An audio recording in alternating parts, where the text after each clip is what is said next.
Hello, everyone. Hello there. I love everybody. Jen was first. I love that. Denise was second. Leslie was third. We've got Sherry, number 4, Jan, 5th, and Jeannie is 6th. Love it. Thank you guys so much for joining us. Tonight is our first night of Sue on the cruise. Yeah. So hopefully everything went well. I've been watching Instagram. I haven't seen anything posted, anything, and not anything good, not anything bad. So I'm hoping that they were just so busy getting, to the port, getting on the cruise ship, settling in, and everything before it took off that Sue hasn't had a chance to post. And we will see. Sue does have the links, and if she is able to jump on, we'll see. We'll see if she does. I know that everybody would love to hear about what's happening on the cruise. Yes, that's going to be a lovely story there. Yep, it's going to be a lot of fun. So, yep, it is Erin and myself tonight hanging out. I've got a squirrel at my screen door. So I'm not going to let him in, but I can hear him wiggling the screen door. And it's like, sorry, nope, you can't come in. Yeah, right now the young squirrels, you can tell because they're a little smaller, a little skinnier than the regular squirrels. They are just going bananas in my backyard because the weather's starting to get a little cooler, and they are just, I think, trying to eat and gather everything that they possibly can. And I don't remember if it was last week or in another sale that I mentioned I have a trellis, a little wooden trellis, and I had to move it because it's kind of near the feeder for the birds, but not really. And I think what the squirrels were doing is they were climbing up that, getting on the roof of the shed, and trying to figure out if they could jump on to the feeder, which no, it's like, please don't. That's way too far. You guys aren't flying squirrels. Please don't do that. Because I have a little dogwood tree also, and they, see, he's climbing up. I don't know if you can see. Let me turn it. There he is. I see him. Yeah. There he is. Dude. Hey, get down. So, yeah, they are losing their minds this fall. So, yeah, I had to move the trellis because I think that's what he's trying to figure out how to do possibly is, can he jump from my screen onto the bird feeder? But I have my feeders strategically located. So, no, they cannot jump. They absolutely cannot jump. So Denise is asking if we get much snow. The mountains get a lot of snow. The Cascade Mountains, the Olympic Mountains, they get a lot of snow. Eastern Washington gets a lot of snow. Western Washington, where I am, no, we don't get much snow unless we're having a weird winter.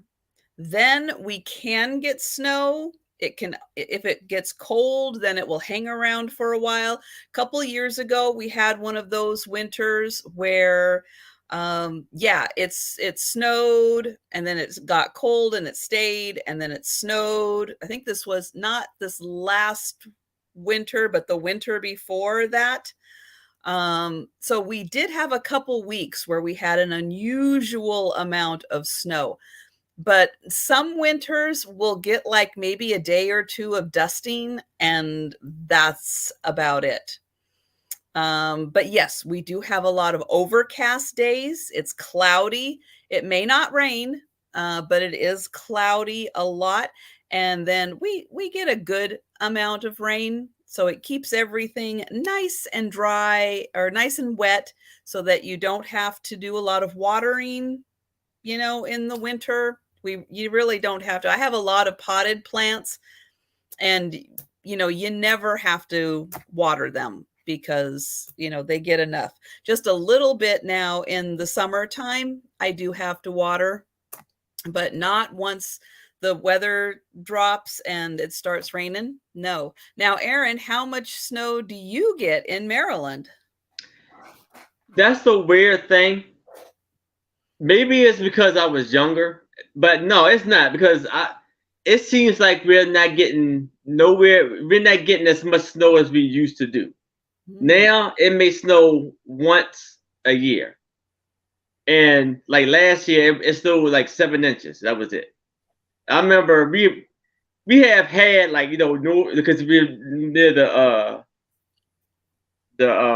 Atlantic, Atlantic Ocean, and sometimes we get nor'easters and stuff like that. It may dump like a foot or two, but we haven't really been getting that much snow. And it seems like it's like the winter seemed to be not as cold as it used to be. And that's a lot of times too.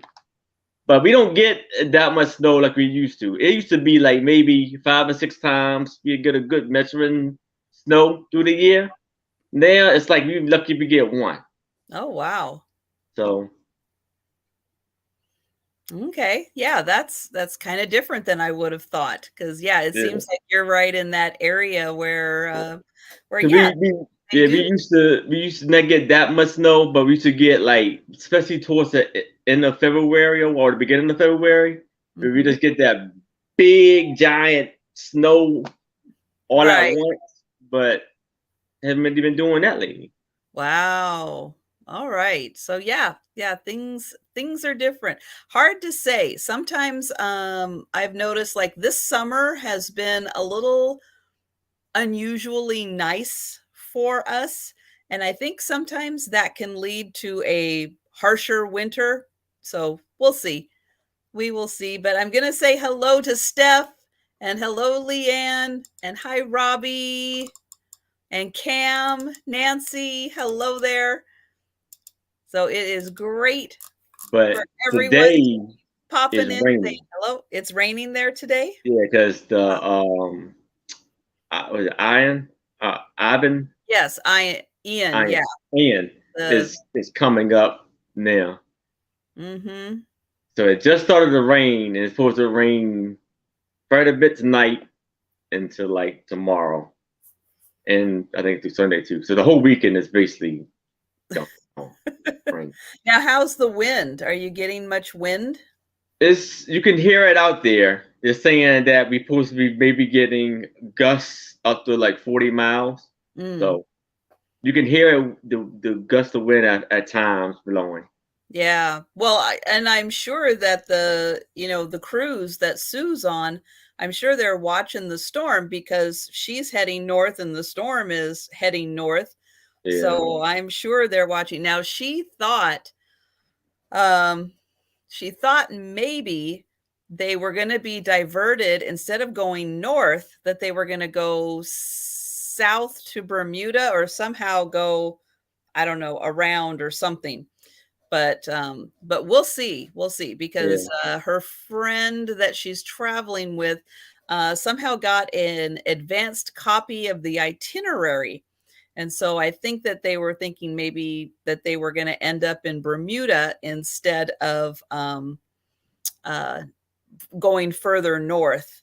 So again, I'm sure it's all going to depend on where the hurricane goes, because where they thought it was going to go a week ago is not quite where it ended up going, and how it ended up hitting Florida. And oh my gosh, yes, I was watching, you know, like a lot of people, I don't always watch a lot of news because don't want to listen to a lot of it. But when it was, all weather coverage, it's like, then I'll watch. It was a big event. And, we've got so many, friends in the community that are in Florida, and we absolutely want to make sure that their areas are staying safe. So since we have some people in the Tampa area, I was so glad that it was hitting Tampa lightly. Orlando seems to have gotten it. It was kind of depending on where you were in Orlando. Some people got hardly anything and some people got a lot. But yeah, some of the coastal regions got hit really hard. I haven't seen from everyone, who's in Florida. Obviously, electricity outages, cell outages. But yeah, I hope everybody is able to that their homes are fine and they're able to stay safe in their homes while the cleanup and everything kind of happens around them. Hello, Helen. And Hey, hi, Helen. Kathy. Nice to see you guys. So yeah, so I'm hoping, yeah, at some point Sue's able to pop in, or if she's not able to pop into this sale, maybe she's able to pop into a chat at some point, and yeah, kind of let us know which direction they're headed, because it'll be really fun to hear. If this doesn't go quite as planned, what the plan ended up being, and hopefully, the fun adventures that go along with that. Weather-wise, I was going to say one other thing that is really nice about the Western Washington area is that, yeah, our winters are pretty mild. Typically, our lows are in the 30s. We rarely even go down into the 20s. There's a couple of stretches where it's like a week or so where the cloud cover will go away. That's when we start getting cold. The clouds are actually a good thing because they keep us kind of warm. So yeah, having a winter where it's like, yeah, sometimes the low goes below freezing, but not all the time is actually really nice. And in the summer times, we usually don't get that hot. So that is another kind of bonus for this area. We don't have extremes in weather. It kind of stays kind of moderate. And I really do enjoy that part of it. I don't need to have 4 full seasons. I'm okay with having like half a summer, half a winter, and then a lovely fall and spring. I like those kind of temperature ranges. Yeah, but let me know if your squirrels and stuff are going bananas like this little guy is out here trying to figure out, I think, to get to the feeder, but I think he's moved on. Or at least I don't hear any commotion out there, so I think he's moved on. But there are a lot of other backyards around here where I am sure there is some food he can get to, and it's not like there's really a shortage. And I have a maple and a cedar out here, and I think that they do eat like those little maple seedlings that they get, those little things that kind of come down and they do that little airplane little thing Oh, as yeah, they fly yeah, yeah, yeah. off the maple tree. I think they eat those. So there's lots of them there. There's several maples around all of our collective backyards here. And then there's a cedar out here that gets really small pine cones. And I think that they eat those too, because I've seen them up in the cedar tree. So I really don't think that they're going to starve over the winter. I think there's enough to keep them going. But yeah, I think because the weather starts cooling, their natural instinct kicks in, and they start, they panic because they gotta pack their cheeks full of nuts. Mhm. But yeah, so it's great having you guys here. We've got some really fun things, and I am going to let Aaron, I'm going to put him up on the big screen so he can talk about stuff that's going on his channel and anything else that that he's got in his mind. Yes. Tomorrow I will be doing a solo sale. again. And this one will be ephemera and art sale with some brooches to go with it. So I'll have some great selections for y'all. And next week, I see that she's in the chat. So hopefully she don't mind me jumping a little week ahead and letting her know that my guest for next week will be Janice. Ah, nice. Yes. And so, and then, yes. So, all of those sales are going to be some great sales. There's going to be some great things. And, yeah, so I'm still working on my sales for October. And I will get them going. And I will let y'all know what's going to be happening. Very good. Yes. And I have some friends here that want to say hello to everybody. So, first off, I'm going to have my friend introduce herself first. And it is, hello, everybody. This is Trish. How's everybody doing this evening? Happy Friday. Hey, hey, hey. And let me introduce to y'all Sue Spiezio. Hello. Hey, everybody. Ha ha. Hey, it's Helen Booty. I forgot how to go. Oh, that's yours. No, it's every. Oh yeah. Every. Everybody loves Helen Booty. I can't remember. But remember. No. Oh, every party needs a booty. Every party needs a booty. Yeah. So hello. I had to take a little break from my cruise to say hello to everybody. Hi. So now I want to introduce to y'all. It's Aaron Proctor, the ephemera guy, living in a big brooch hat. Oh yeah, it's Aaron Proctor, the ephemera guy, living in a big brooch hat. Oh yeah. Hello. So these guys, my friends wanted to introduce themselves to y'all. Hello, everybody. Hello.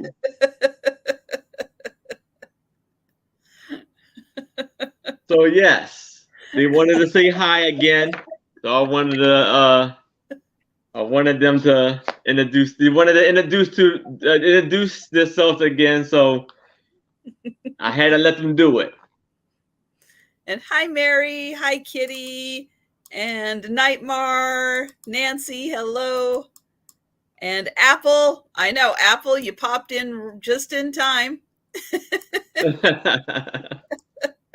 It's great to see everyone. And yep, so I'll pull us up there. So oh no, Haley. Oh no, we won't get into the 12 days of Christmas.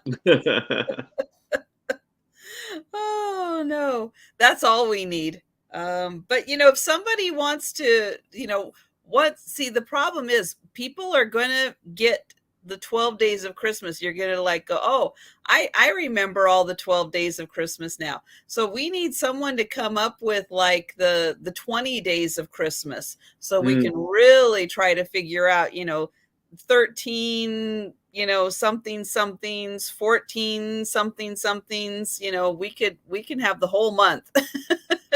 We can work on that. And and I want to let everybody know for my sale tomorrow. Aaron's doing his solo sale at 6 o'clock. I'm doing my late night sale at 10 o'clock, and I will be having Steph. Steph sells stuff by the seashore. She'll be joining me. And make sure to subscribe to Steph. She's what, 120 subscribers away to She's 1,000. She's getting Let's close. go. She Yeah. is getting close. So yes, it's getting time. Get your spouse, your partner, your roommates, your parents, your children, get all their phones subscribed to Steph. All, your neighbors, random people that you find on the street, just have it's free. It doesn't cost anything. It's great entertainment. So, so fun to just hang out, meet new people in the chat. So, just have them subscribe. And yeah, so I'm looking forward to that. And I know, Denise, who is this Steph? Yep. Who is she? I know. See, Helen Booty is getting really close too. So we are going to be pushing to get her to 1,000 also. And so that does remind me, on Monday, I will be having my sale with Jen Eads. I think it is on my channel. No, I can't remember. Nope. I think it's on her channel this week. Oh, so Haley, you're going to bed. All right. Well, thanks for joining us, Haley. Yeah. And so yeah, 6:30 Eastern, my Monday sale with Jen Eads. On Wednesday, it's the double header. Helen, Jen, and myself on Helen's channel at 11 a.m. Then all three of us on my channel at 4 p.m. And oh, Snowflake is here. Yay. That's great. So Snowflake just subbed. That's wonderful. Oh, so yes, if you're, I know, I need to do something like that on my end too. When I have a couple of minutes, I will. But yeah, absolutely. That's wonderful. So on Wednesday, it is the double header, Helen's channel in the morning, my channel in the afternoon. So that is going to be a lot of fun. Let's see. There's 86 days until Christmas. I know. What a song. Isn't that could be the best song ever. The absolute best song ever. So you guys know I have the memberships. Thank you all so much who have become members on my channel. You get to play with the fun emojis that I've set up. You get the wonderful little paws next to your name. So thank you. Those of you who are part of the Paw Squad, you get 1 day early access to all of the drop sale and shop my haul videos. So that is an awesome perk. If you are not a member, you just need to click on the join button. It will show all of the perks available for becoming a member. And I thank you guys so much for becoming members, and getting 24-hour early access to the drop ship videos. I hope you are enjoying that. I do see a lot of people in looking at the videos, so I am glad you are enjoying that and able to snatch the items that you want. So that is awesome. And I do want to mention, I'm going to share, let me see. I think I can just, and I don't think it matters what our view is. So I am working on some new items for my merch.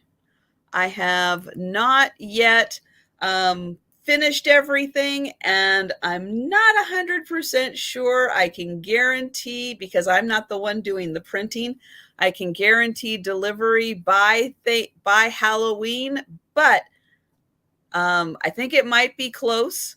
So I'm going to share the screen and let you guys know I'm adding some more items, but I do have, I have this black Halloween t-shirt. It does come in any color you want. I just happen to have the black one there. And then I also have the cats here. If you guys were with me on Saturday night, I did have these prints available for sale. They were purchased. The originals were purchased, but I am turning them into all kinds of merch again, as I have 5 seconds or so to spare to do that. So right now I've got a couple of hoodies, a couple of sweatshirts, a couple of t-shirts, more to come as I have some time.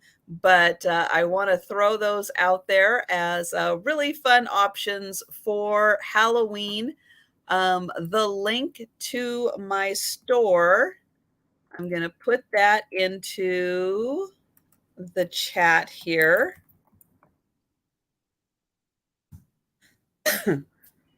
And yeah, and come back again because I will be putting in other things. Plus, as you guys know, there is all of the Spiezio merch and the inspectors and all the other great things that I have in here, but there's lots of fun Spiezio items.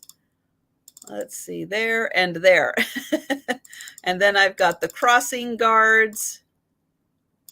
I've got, I like my Fenton extra crimpy. And then I've got the beautiful little girl looking at the tulips with her German Shepherd. And then I've got my logo and the Elephants Love Packages merch. So I have got all of that fun stuff in my merch. There we go.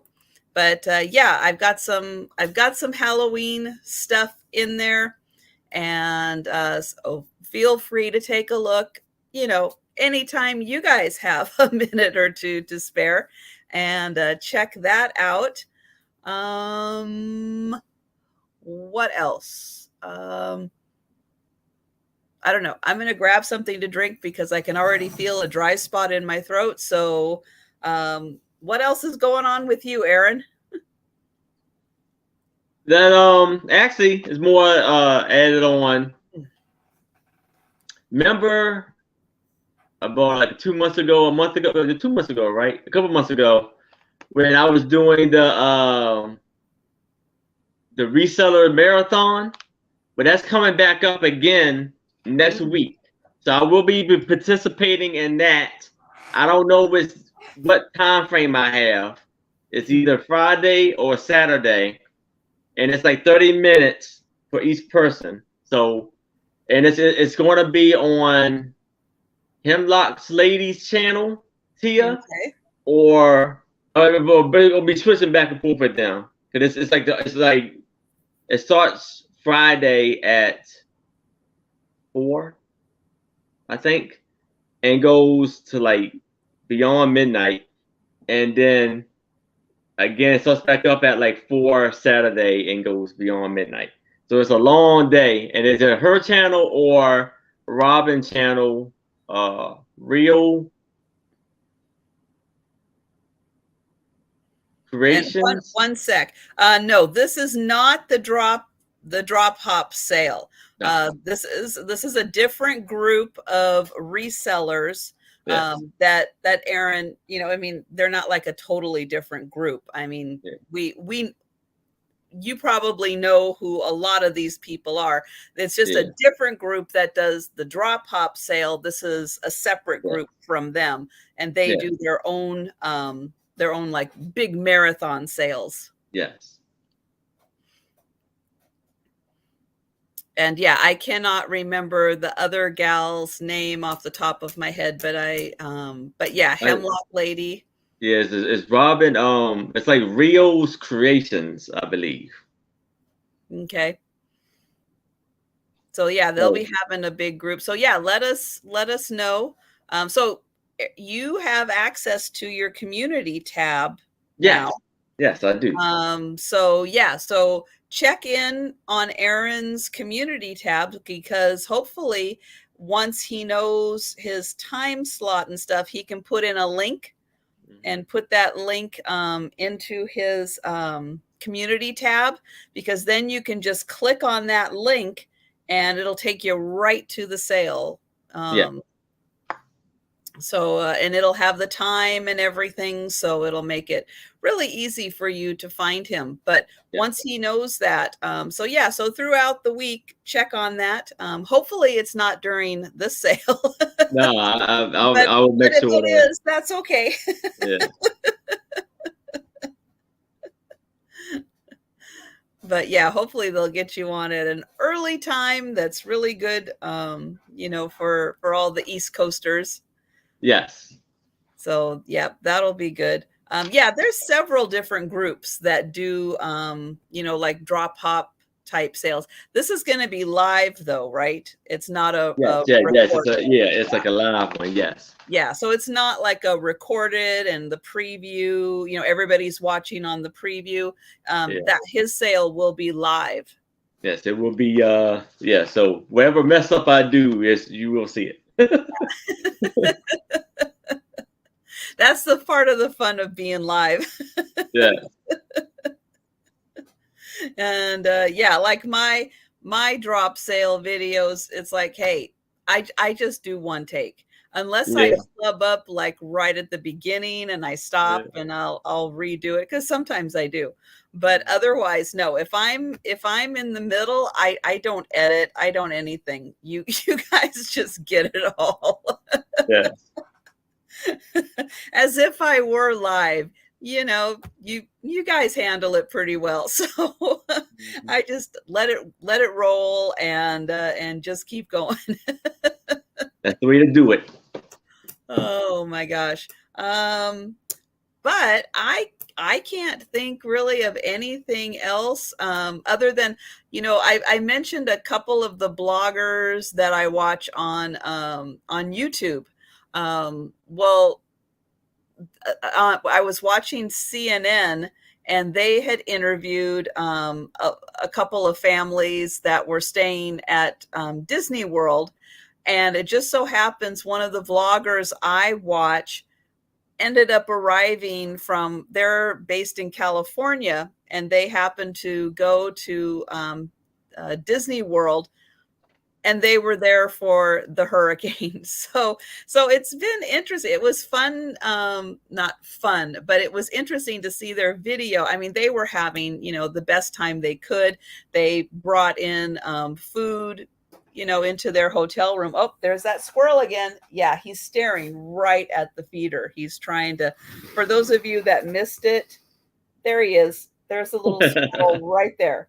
He is eyeballing my feeder, and he is trying to figure out how to climb up my screen and jump onto the bird feeder. He's out of his mind. But yeah, watching the storm come in, watching the water and all the debris left behind. But I don't think they ever lost power at Disney World. So that was really nice. And the staff there, I have to say, what an amazing group of people who were working the whole time during the hurricane, dressing up in characters, entertaining the kids, kind of keeping their mind off of things. That's really special. I can't imagine how stressful that would be for a family with kids, trying to keep them entertained, and kind of indoor activities while all of that was going on.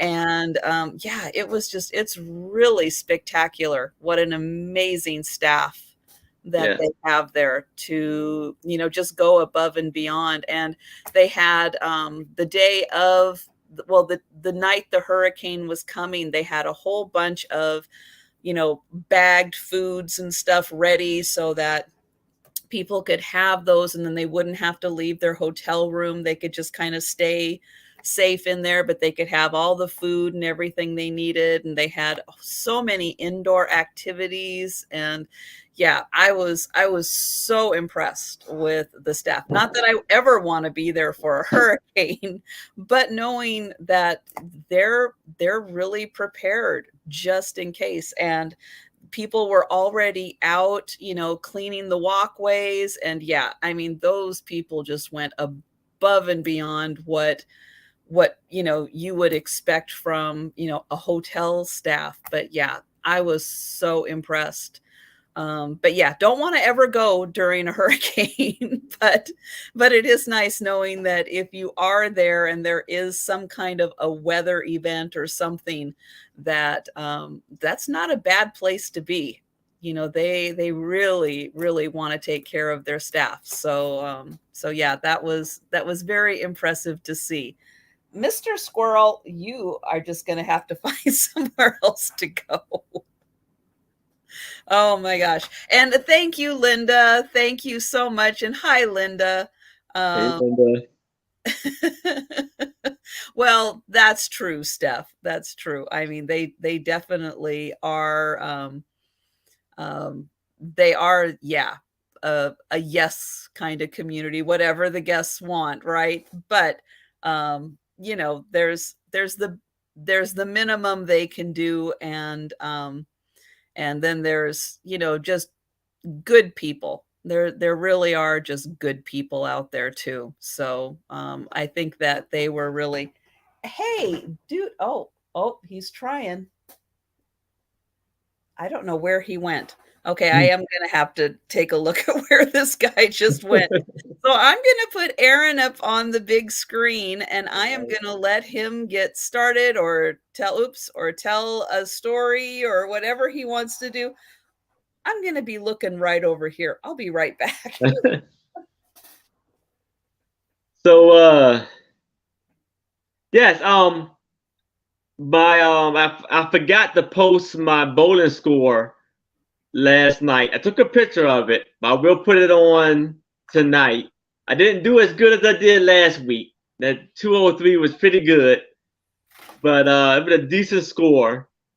And so yeah, though, so I will post that on Instagram after the sale. And so is everybody excited about the holidays coming back around? And Halloween is right around the corner.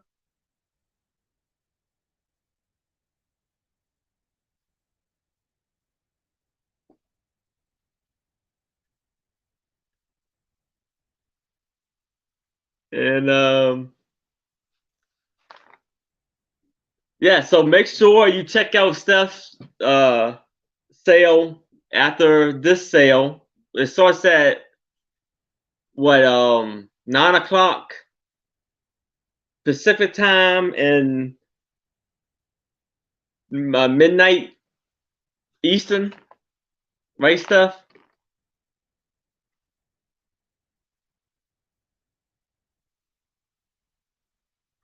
So I'll show you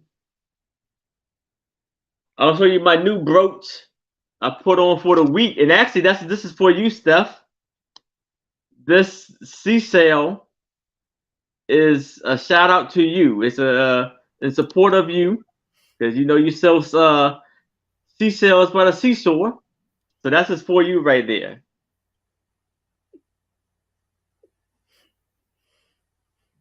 I did. The screen was closed, but I had to open the door because I have a townhouse. So I have a second story right up here, and I've got a balcony it's made out of wood. And so he had climbed up, jumped up, and was trying to go from slat to slat to get to the feeder. So I had to open the door and yell at him to get down. Because he was going to hurt himself. So I don't know where he went. He's still probably going to try to get to that feeder.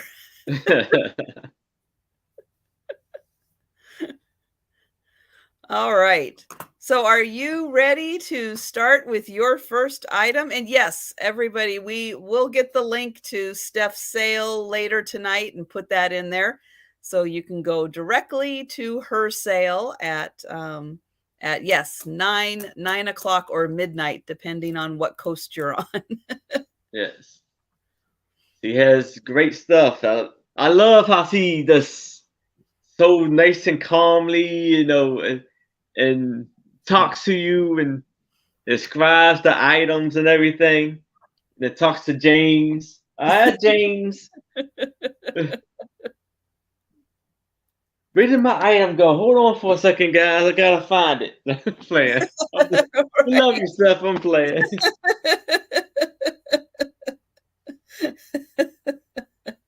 And she has this, but she's not sure she wants to sell it. Yeah.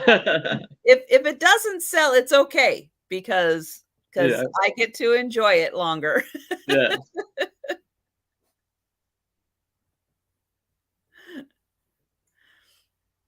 So all right, we gonna Yeah, go right ahead. start the sale.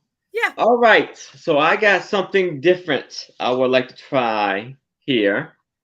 Here I have a print of the Mona Lisa. And you can see this print was from the Louvre. Louvre Museum in Paris. And I will be starting this off at $8. So you see Leonardo da Vinci, the artist. And it is, and the length of it is a 12 by 10.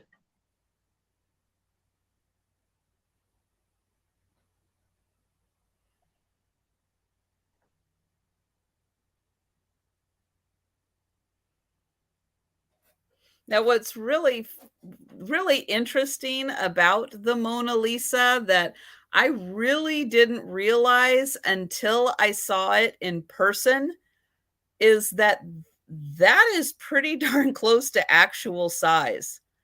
It is so small. You go to museums and you see, the oil paintings and the paintings, and, it's like they're big and they're amazing. And you get to the Mona Lisa and you have to stay, pretty far behind, it. They've got it, roped off and glassed off and everything. And you realize it's so small. Yeah, it came from a collection of prints, Jan. See, that's the information they got on it.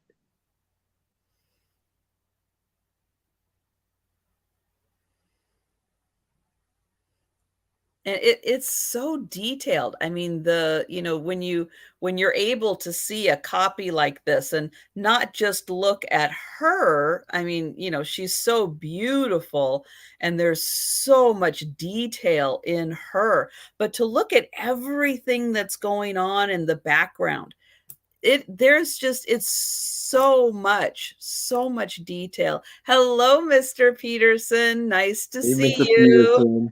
Peterson. Sue has not stopped in yet. So if you're just new, we're hoping that maybe Sue is able to stop in. She is hopefully on the cruise. So we're waiting for that. But yeah, this is beautiful. Yes. Just to really see everything about it. And I didn't realize. I just kind of noticed that she has like a scarf or so, or like something over her head. Yeah, like not quite a veil, more like a hairnet, I think.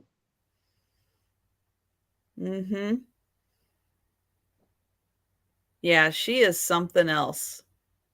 But yeah, it's such a beautiful print. But yeah, I not only, you know, enjoy looking at her, I enjoy looking at everything in the background too. Yeah. It's just amazing. And then when you see how small it is, it's like the you know, back to like the size of the paintbrush and stuff that must have been used. It must have just been like just a few bristles or hairs or something in there to create such fine detail.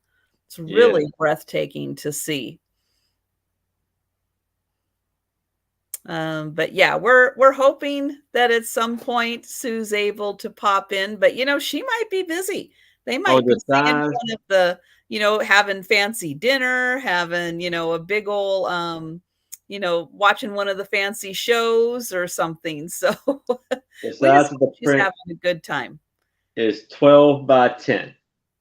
Now, is that the framing, the page itself, Yeah, or the the page art print? itself. So I guess the whole picture is a 10 by 7. Just the picture part of it.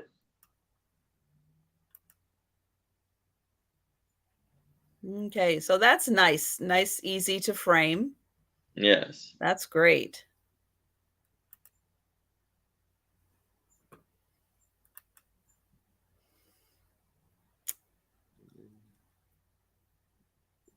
From a museum in Paris.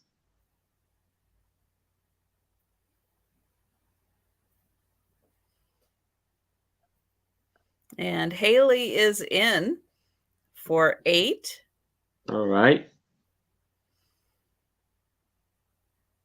Yeah, it's such a classic. Yes.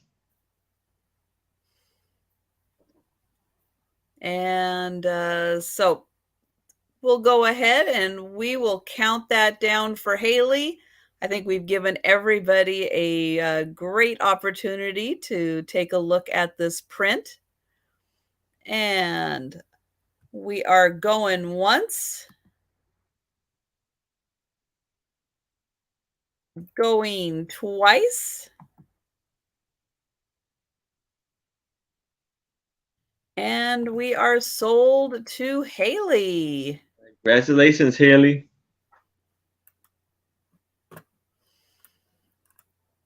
Okay, so I have for tonight, I have 3 books that I'm going to be going through.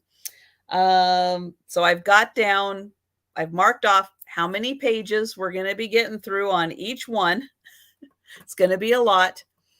But I'm going to be having a start price, and then we'll kind of keep it rolling. If people are interested, you can put your offers in. And then I'll keep track as we go along, and I'll keep each turn. I will bring up the start price on the item. So the first book is going to start at $8, and it is Joey Green's Incredible Country Store. And when I was going through this, I thought, oh, this has got such fun things about it that we'll go ahead and take a little time. And I'm going to show off some of the pictures of old products and stuff in here that I think everybody's going to enjoy looking at. And hello, Cheryl. This has also got some fun recipes in here. The secret formula of lip balm.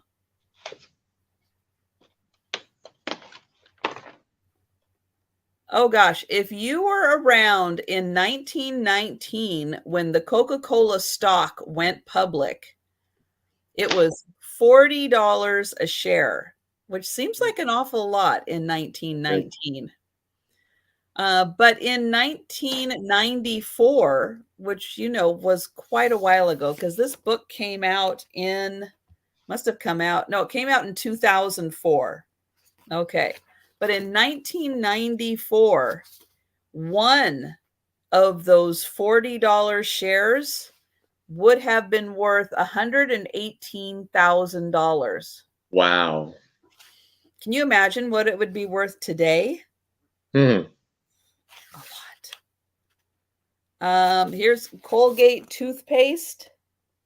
There's a fun ad for Colgate.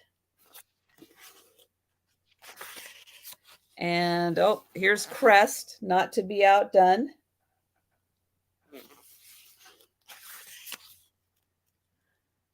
Dr. Hunter's foot cream. I don't think I remember that one. Oh, freckles. Here's some freckle cream. What? Are you trying to remove freckles? I think it is for fading. Let's see. Sold. Doesn't keep your skin. Yeah, clearer, smoother, softer.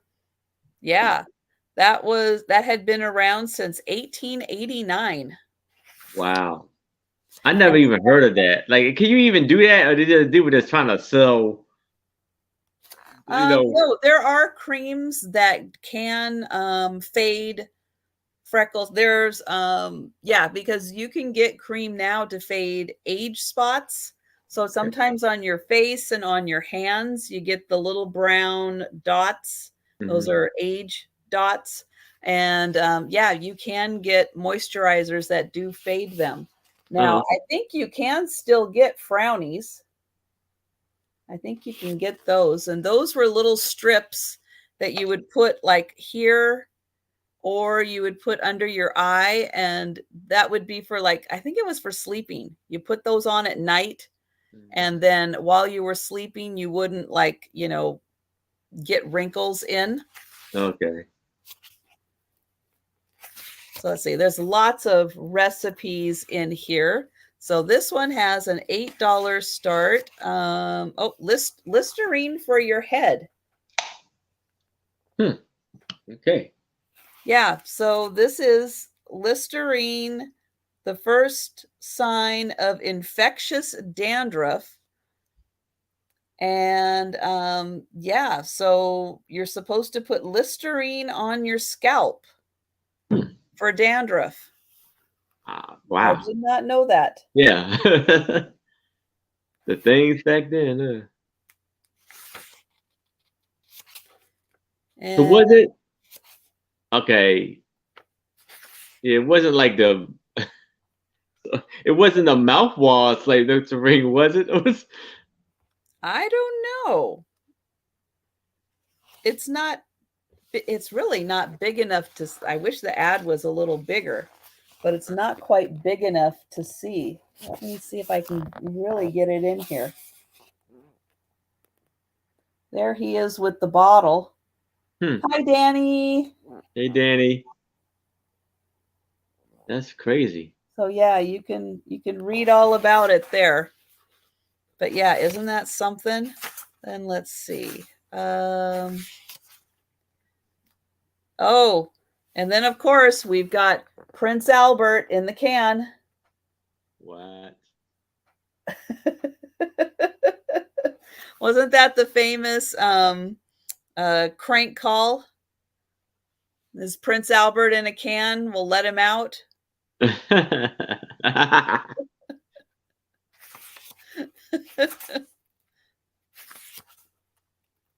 oh, Smith Brothers. I think that those are still around. Those cough drops. And hello, Mystery DA. So yeah, I just thought this one was a lot of fun to go through. Oh, Tiger Balm. I think you can still get Tiger Balm.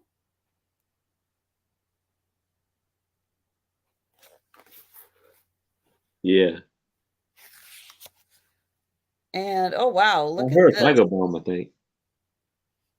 So this is Dr. Paramenter's magnetic oil will cure rheumatism. Now, I think if that worked, it would still be around. 25 cents per bottle. Wow. And then, oh, Watkins. Yeah, Watkins, they're still around making products. Cough drops. Or But cough syrup. I don't think they do. I think they're just the bath products now. Bath products and lotions. I think that's what I've seen. Well. And let's see what else is in here. Oh, okay. So those were the ointments. Now onto the, of course, Baby Ruth. Yes, that's still around. I know Baby Ruth, I think, is my favorite because it's got it all. It's got the chocolate, it's got the peanuts, it's got the caramel or caramel.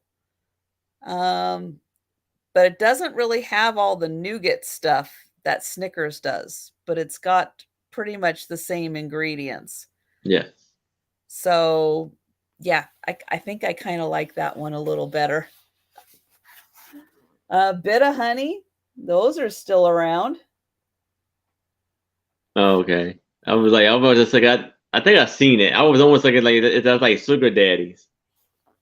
And then there's Bob's peppermint sticks. I know those are still around. You get those in the big tubs of them during the holidays. And yes, thank you. So Robbie is in for 8. So we'll keep this total running. Am I getting close to? Yep. So I'm getting close to where, oh, Chiclets. You guys remember when I had the earrings made out of Chiclets gums? Yes. I had that for Halloween. And then, okay, so then we will stop here for this round because, again, I've got my little pages marked here. So we'll keep Robbie in at 8. And then we're going to go back to Aaron. All right. So, and then I'll show some more of the book in the next round. Yes. So here's the question of the day then. What was everybody's favorite candy growing up as a kid? Mine was,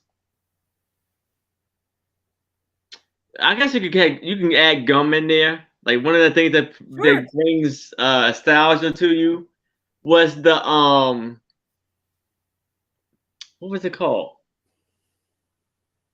The stripes, the gum. The one that had a zebra in it. Fruit stripes. Yeah, fruit stripes. Mm-hmm. So this is going to start off at $5. This is a little girl. Butterfinger and Tootsie Rolls. Yeah. And this is a 5 by 3.5. And it is a postcard. It starts off at $5. $5? Okay. Yes. And this is Helen G. Himmel. 1 years old and 8 months. January 9th, 1918.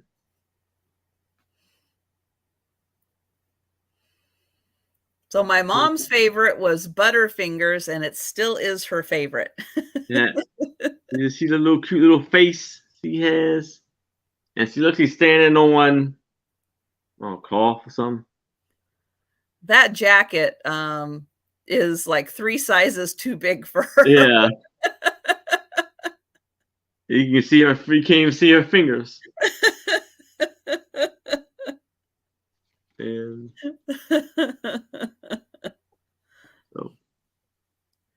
oh, and hi, Jade. Jade's favorite is Twix.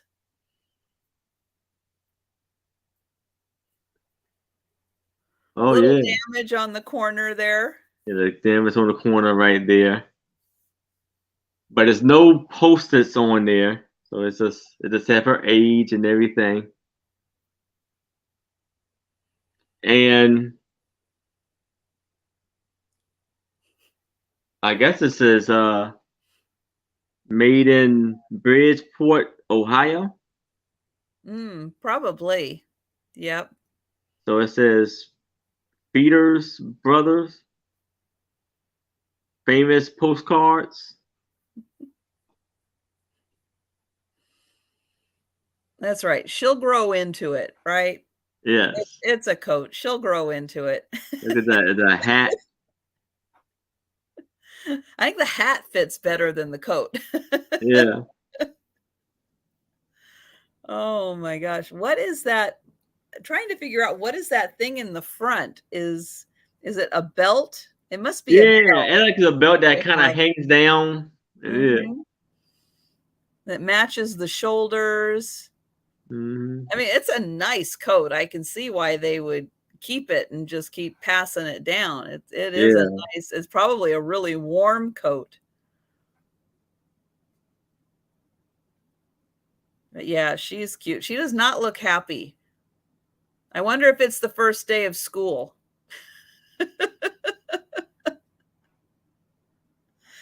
No, she's too young, right? 1 year. Yeah, 1 year. Yeah, 1 year and 8 months.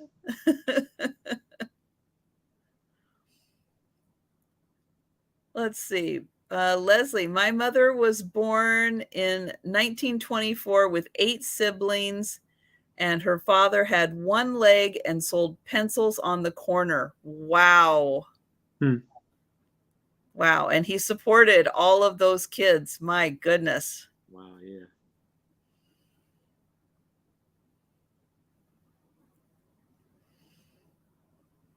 Let's see. My mom says even when I was a child, 1 year it was too big. Next year it fit. The next year it was too small. Yeah. No, I think it's a cloth. Maybe like a, I don't know, it's like a rug or something. Because I think he's standing. I don't know. I think he's just standing on a mat that's on something else. Yeah, probably make it easier for the photographer to lift her up a little bit. And oh, Jan thinks that her mother had 9 siblings. Wow. That is a lot. Mm-hmm. And you know, those houses, and I'm sure even East Coast houses, so those old houses had like 1 bathroom. Yeah.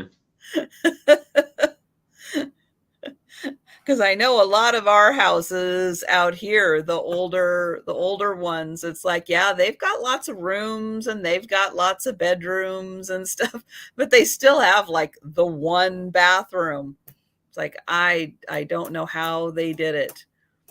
But then again, girls would, you know, do their hair and everything in their room. They'd have those, you know, cute little vanity tables with the mirrors and stuff. So they weren't spending that time in the bathroom, you know, getting done. But still, that's a lot of people. Yeah. In those old houses. But I am not seeing anyone for this little girl, but that is great. They've got her name, her age, when it was taken. Oh,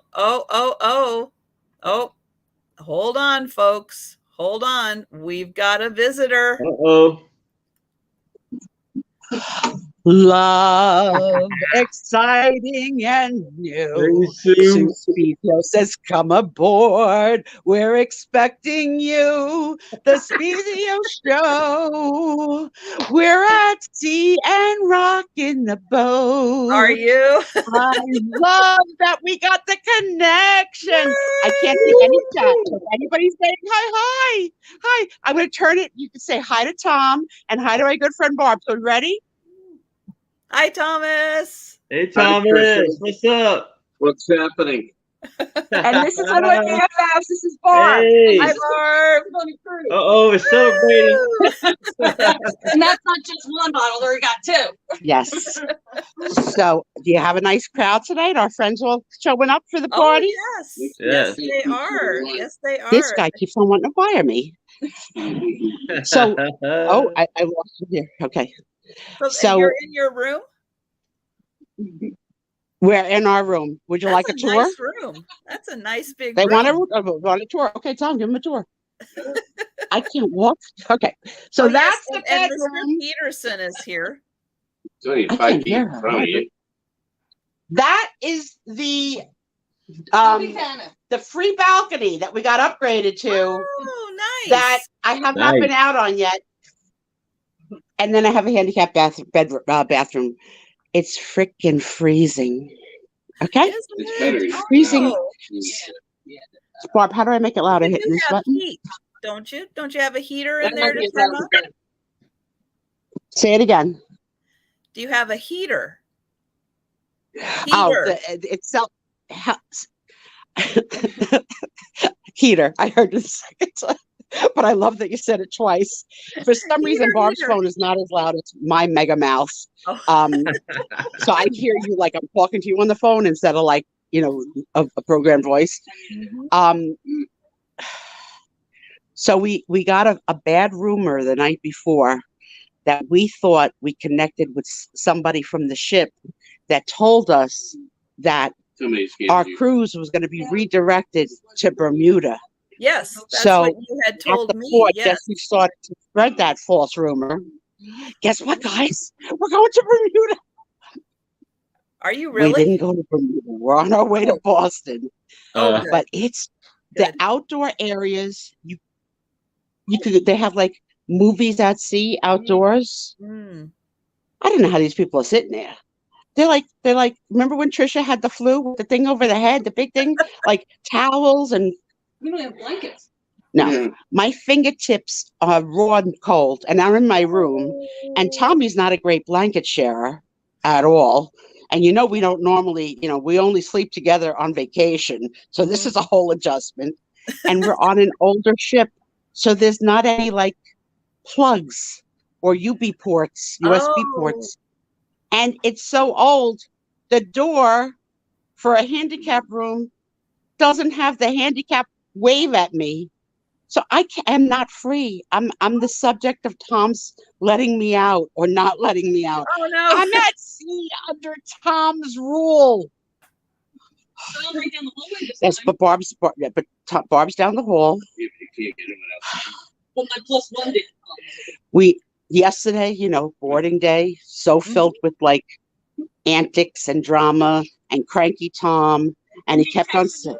And Barb saying, I'm here. I'm on the boat. I'm good. Where are you guys? And we're like, we're still at freaking home, right?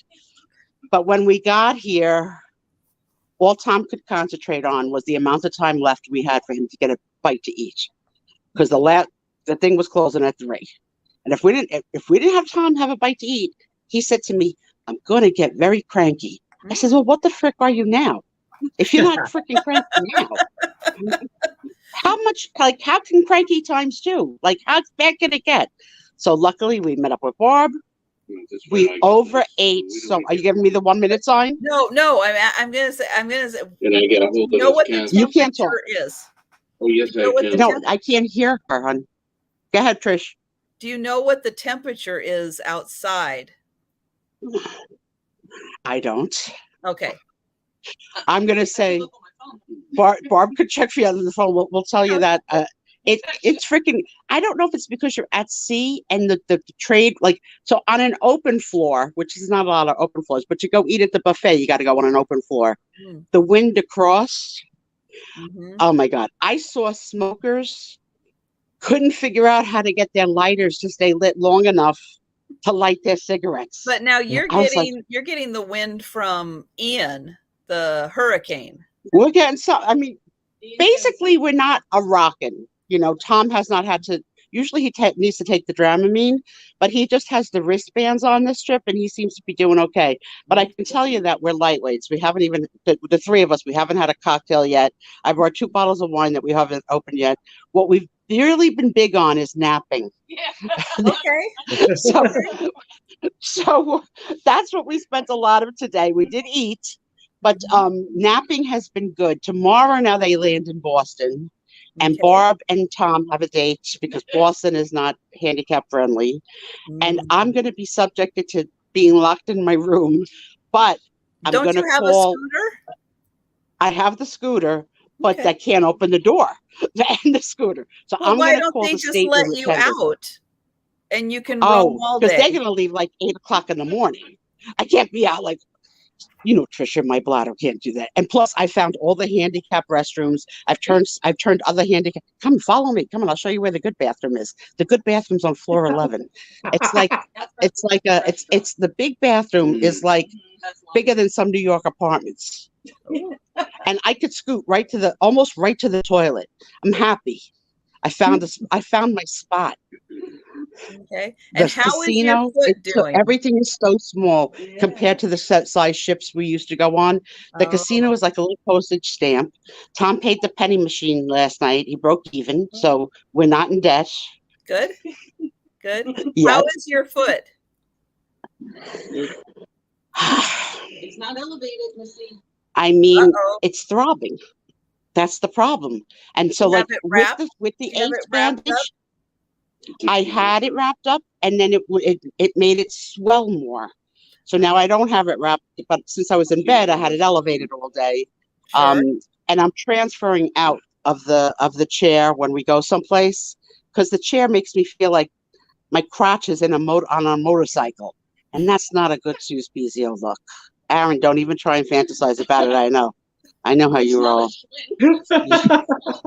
I got to be on the sidecar of your motorcycle, on your big Harley when we go to the club. So, you have a lot of friends here tonight. Everybody, hello. The usual suspects. Oh yeah, Jan and Danny and Denise. Let me see who else is here. Mystery DA, Chicago Lady, Robbie, Haley, Cheryl, Steph. So I'm pleased to announce I haven't thrown them overboard. Leslie and my guy's not here, so I can't throw it. Right, and Barb's traveling solo, so it's just the three, like, come and knock on our door. The three of us. We're gonna go now either to the buffet or to the Johnny Rockets, because Barb has a hankering for Johnny Rockets. Yeah. Then we're probably gonna end the night in the casino, and then probably there's no like Broadway entertainment or anything tonight except for karaoke.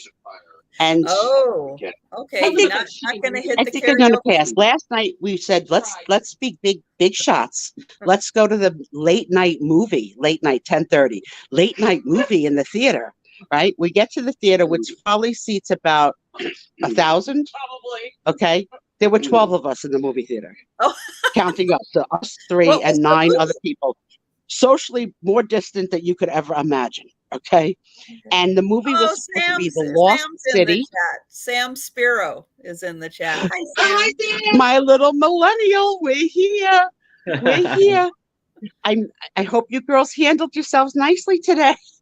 So the movie was supposed to be The Lost City with Sandra Bullock and Channing Tatum and Brad Pitt. Okay. Yeah. So because like I said, with 12 people, I said maybe they're not going to run this, right? Because not a people like there's not a lot.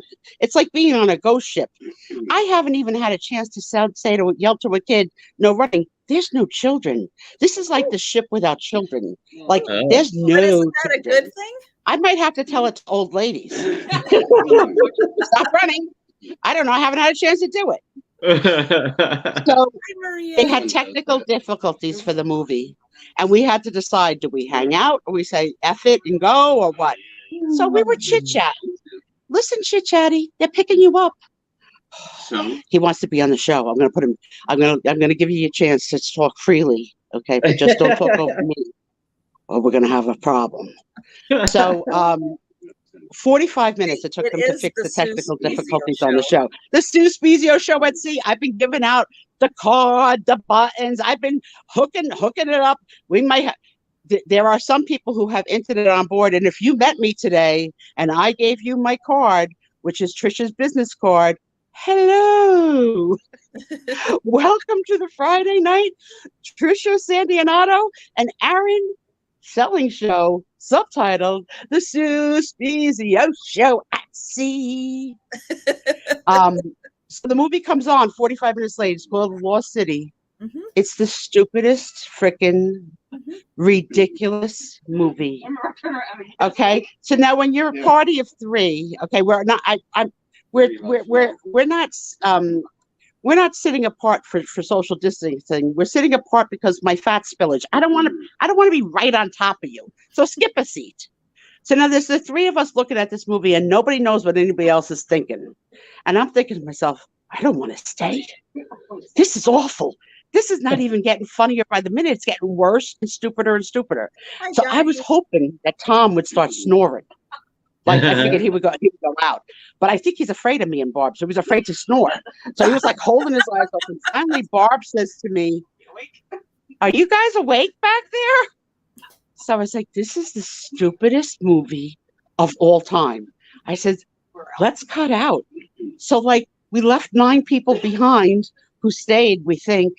And then we went to the level where you can people watch. And we people watched. Oh yeah, tonight's formal nights. They're going to be all dolled up. We're not so formal. They're going to be all dolled up. We get to say, "Oh, you look lovely. You look lovely. I love that. That's lovely." And there's no entertainment tonight except for karaoke of the people. So I think we're going to go eat, and then we're going to get in our jammies, and we're going to probably rent a movie. That's not the movie that was on last night. Okay. Hopefully there's a better option for you. Yeah. I hope so. So I'm going to pass you quick to Mr. Magoo so that he can personally say hello. And Barb, here you go. Here, take your phone. Don't turn it off. Oh, hello there, Trisha. Hi, Thomas. Hey, Thomas. Hey, Aaron. What's up? Oh, you know. How's the cats doing? The cats are great. I've got a squirrel running amok on the patio trying to get to the bird feeder. For what? Oh, boy. They love those squirrels. Our cat does, too. He gets crazy. So let's see the cat t-shirt for today that you're wearing. Oh, it says not. Oh, yeah. Don't worry. I'll get them made up that say the cats keep Sue in line. Hi, Kathy. All right, me pass you to Barb. Hello. Hello. I don't think I was on camera the last times I've gone on here. I never went on camera. You weren't because No, the guests are not on camera. Oh, good. Thank God. So who's got the money to bail us out of jail if we, break the law? Anybody? Trisha does. We'll get it. We'll get it together. We're still some things out together. Well, we will definitely chat next Friday night too. Yep. Yes. Yep. Now, I was a little concerned. The Wi-Fi is not the best. I know we're out literally in the middle of nowhere, but it was kept cutting out. I was trying to watch my soap opera for 20 minutes. 20 minutes, all without commercials. I couldn't. It kept cutting out on me. So whatever. Well, actually, you're doing pretty good. You're not pixelated. We can hear you just fine. So good. Yeah, it's a good connection so far. It pays to pay for it, right? Yeah. Here's your girl. Hold on. I don't know why she has to pay for a soap opera because she's staying with me and Tom. We're a freaking living soap opera. Now at nighttime, Tom says to me 2 things. I love you, and I'll try and be better tomorrow. I'm like, okay, cranky. We got into an empty elevator yesterday because, right? So Tom couldn't. First of all, I'm in a scooter that's the size of a little moped, okay? And even though there's not a full ship, elevators get hooked up with, people. So I said to Bob, grab any empty elevator, regardless of direction. We'll get in it, and what do we lose in 2 minutes to go down instead of up? Mm-hmm. So Tom, why are we going in an empty elevator? This makes no sense. We're supposed to be going up. Elevator. You got the story. You're going in an elevator going down, and we're supposed to be going up. Just get in the elevator. Just get in the elevator. Everything is like a freaking production. And the majority of the residents that are guests on the ship are from Asian countries. There's like 1,000 Asian people here.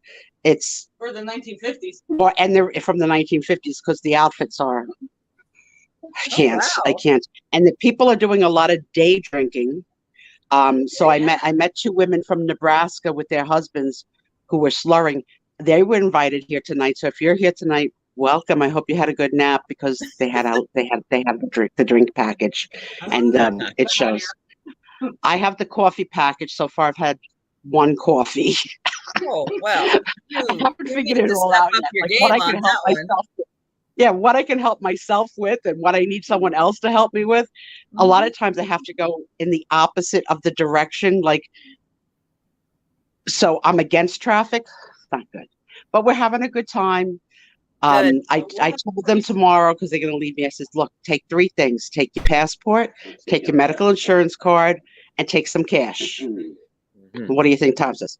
I'm not taking my passport. I'm not carrying that thing. And then it's going to get lost. I was like, you can listen to me or not listen to me. But when you're arrested in Boston, I can't come help you. So much of my family is in Florida that I can't wait to hear. And I have to wait till we hit land tomorrow and find out what's going on because they are in Fort Myers and Cape Coral. Oh, and wow. I don't know any of the damage. Yeah, they were in the eye. Yeah, have we those heard got from hit friends really hard. friends, like Gina and that West Coast Florida crew? I haven't seen Gina Tampa did not get hit that hard. Okay, good. So I have some family up there, but yeah, should be okay. I've got at least 6 to 8 relatives right in that freaking eye of the storm. So but crazy. And there are parts they flew over Fort Myers. And okay, so I'm going to tell you, this is not a joke. Okay, and I'm going to end with this. Either you're going to be mad at me for telling this story, or you're going to be like crack up, like I cracked up. Okay. So that I watch and could care less about anything political, but that I'm married to a very proud American and not Delbert. Okay, the other proud American, Tom Lynch. So at all times in the room, political television stations have been on. Okay. I can zone out. They're like white noise to me. Okay. Mm-hmm. So today, I swear to God, was yesterday or today, the debate was now how they alternate the names of hurricanes to male and female alphabetically, Abigail, Bradford, right. That now and this has got to be bullshit, but now they're saying the LGBT community is insisting on transgender names for hurricanes. I was like, this has got to be an American thing. Because first of all, heard that. Oh yeah, the joke that they made on the cat. Heard that. I do not think that is real. No, it's like some propaganda to be a slur or something. Mm-hmm. And the newsman said that they're recommending that when it gets to R, that they call it the RuPaul hurricane, because he runs a drag queen television show that's so sensationally popular. And I'm like, this is not news. No. This is like it's a lot of cray-cray. No, it's cray-cray. Report the actual stuff. The funny thing is that we don't need that. Only in our country are names really gender assigned. There's a lot of names that don't have a gender, like Leslie could be male or like.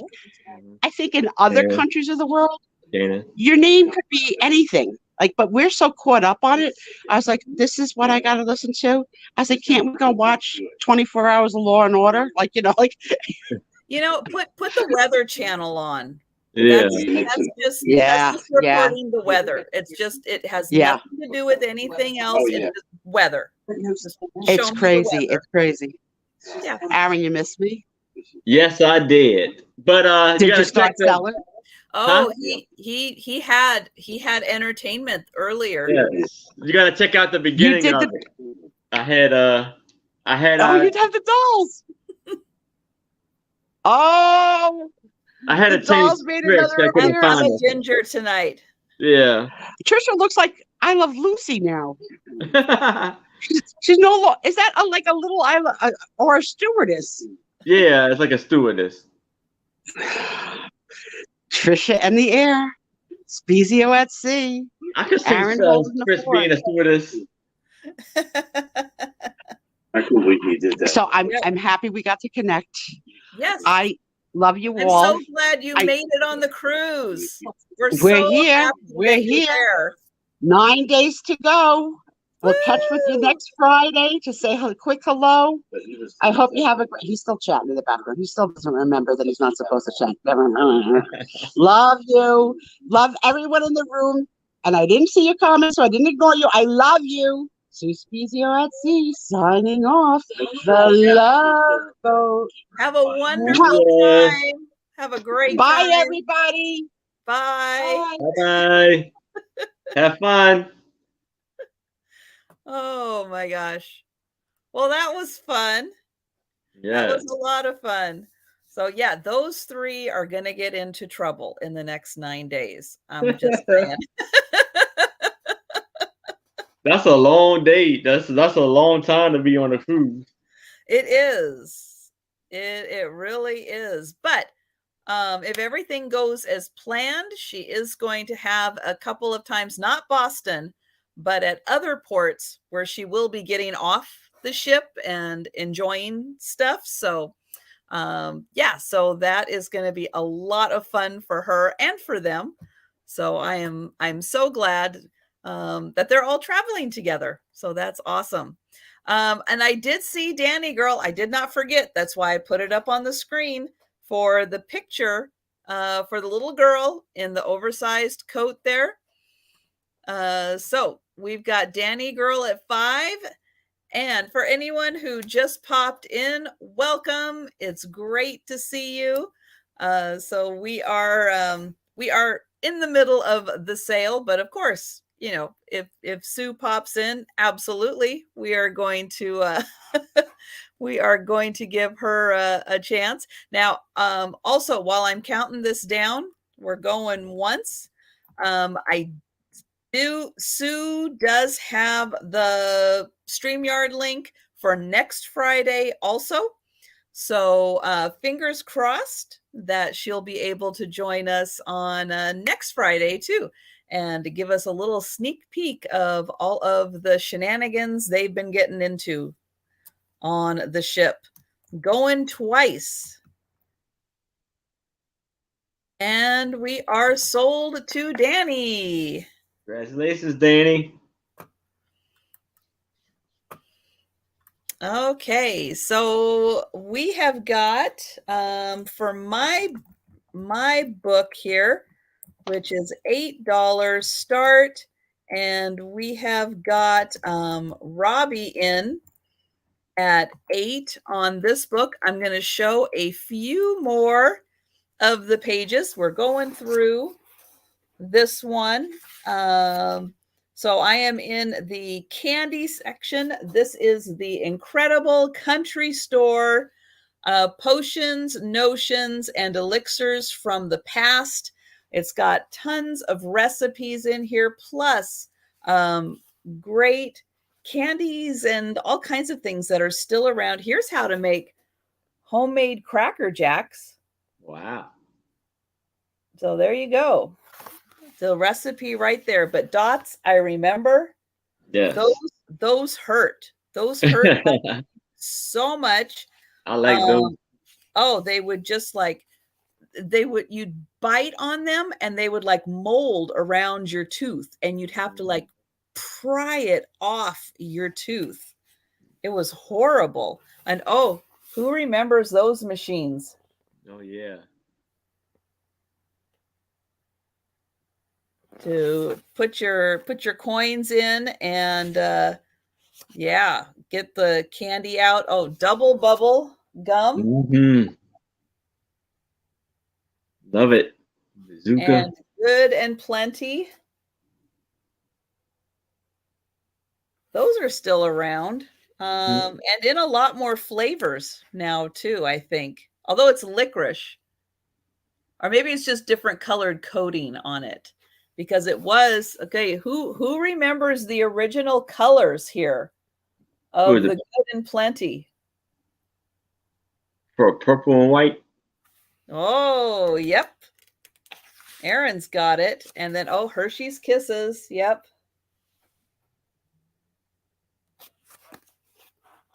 I can't even count how many different flavors Hershey's Kisses come in. And oh, look at this. You can make your homemade chocolate kisses. And then Juju Fruits. There you go. I think they still make those. No, it's not her. What is this? Junior Mints.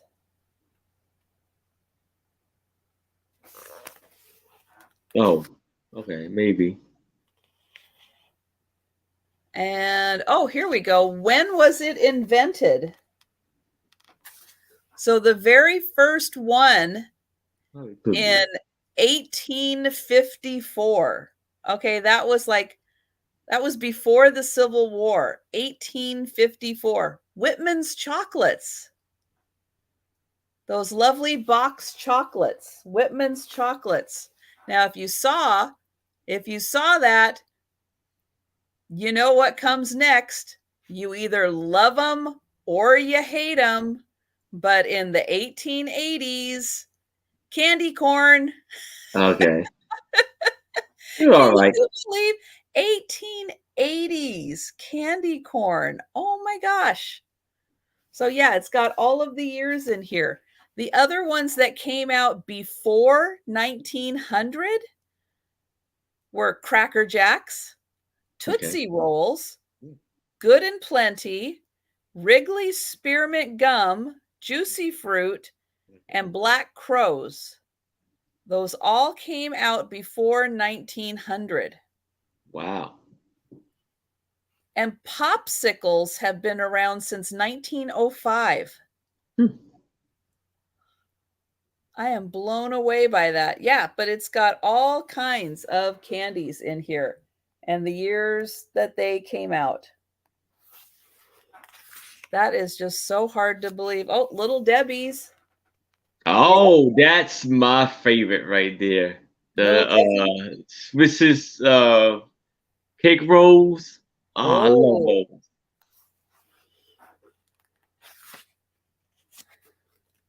And let's see. Oh, M&M's. I think those were my favorites as a kid. The plain M&M's.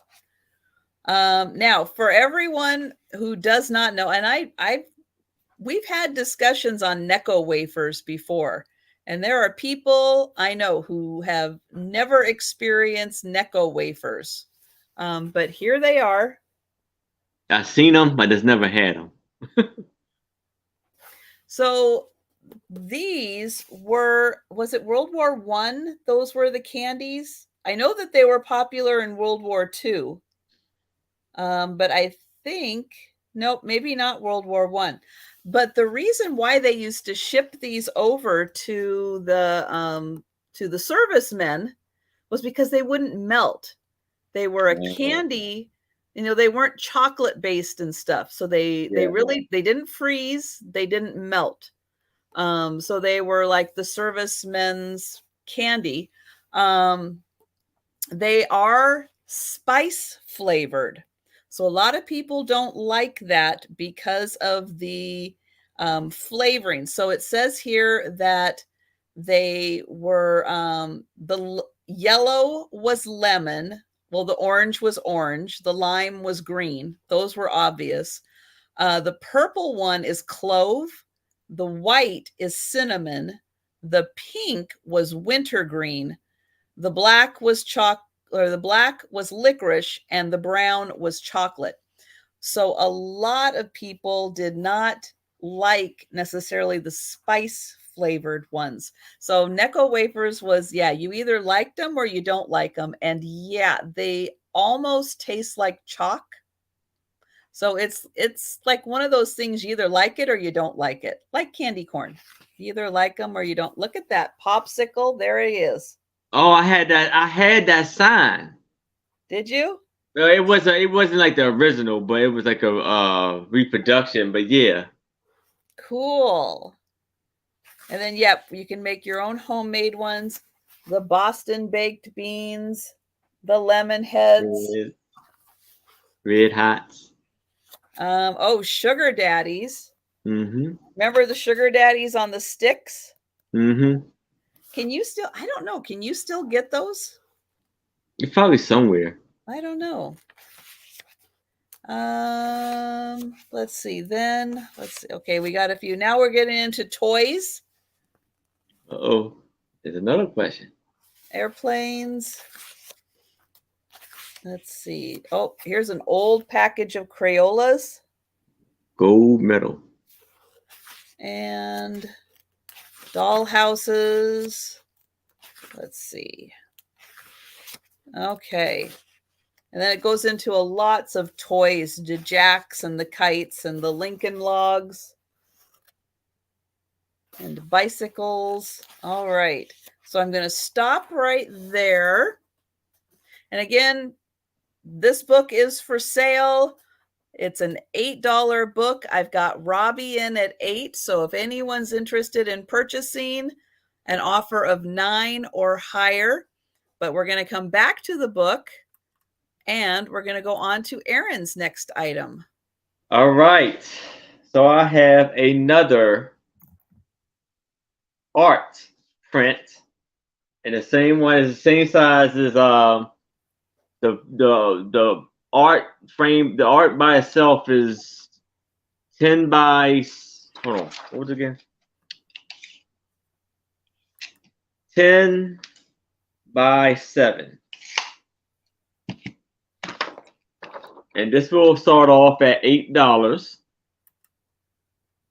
And this one is Mary Countess Howe by, who's that? Gainsbourg. And this was from the museum. But Kenwood. Like Iva Bequest in Kenwood. Yeah, I'm not sure how to pronounce that. And Bonnie, I see you're 9, and I think that's for the book. So I have you as the high offer for the book right now. So thank you. Let me know if I've got that wrong, but I think that's what you're saying. So let's get a close-up of this lady's face. She almost has she's looking a little more pleasant than she was in further back. Further back, she looked like she had a little more of a scowl on her face, but there she just looks like she's got a pleasant face. Oh, look at the shoes. Oh, those are some fancy shoes. Beautiful dress. Beautiful art right there.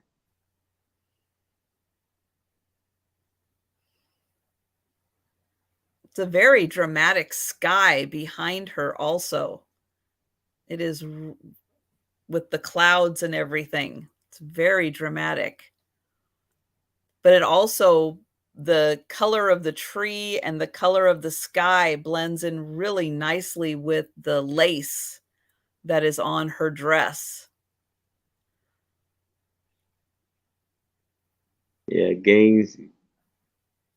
I think Gainsborough is the artist. I think that's in the same font as the Leonardo da Vinci was in the Mona Lisa. Yes. See the little fancy hat, and look, she got necklace. A whole bunch of necklace around her neck. That is a lot of strands of pearls around her neck. Yeah.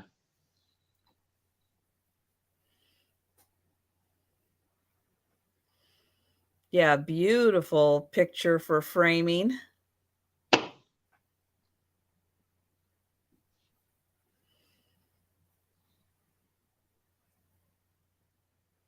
And I don't recall ever seeing this piece of art before. It's very nice.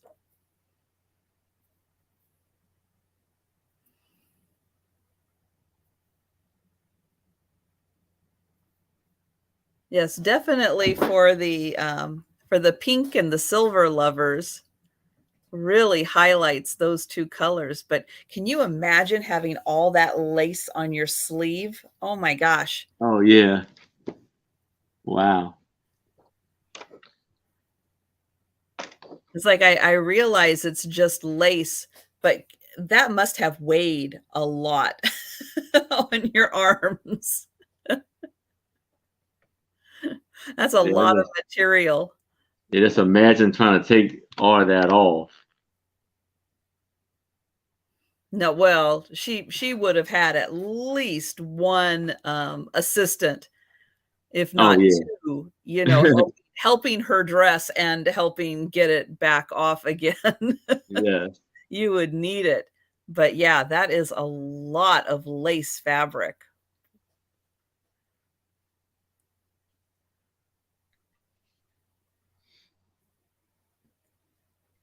And then with the big hoops under their skirts. Yeah, that is a beautiful piece. So $8, and it is ready to be framed. Yes. So the whole thing is 12 by 10. Okay, 12 by 10. Yep. And yes, the background isn't it? And I love that little bit of light coming through the clouds. That's such a nice touch right up there. Yeah, you can see like the little bits of white with the light coming or the light hitting it. It's very pretty. Yes.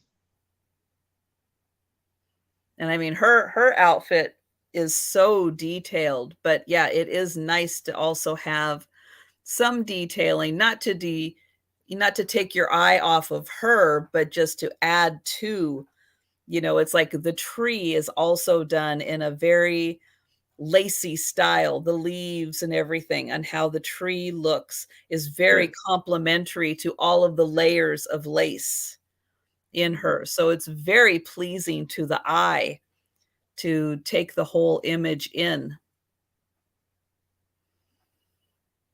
Yeah, it's amazing with artists kind of what they see to put into their art to kind of balance things, balance color, balance light, balance textures. There's a lot of layers in there, but that one is so pretty. You can see that little bit of light hitting the tree. Also, you can see that light hitting there. So yeah, very nicely done.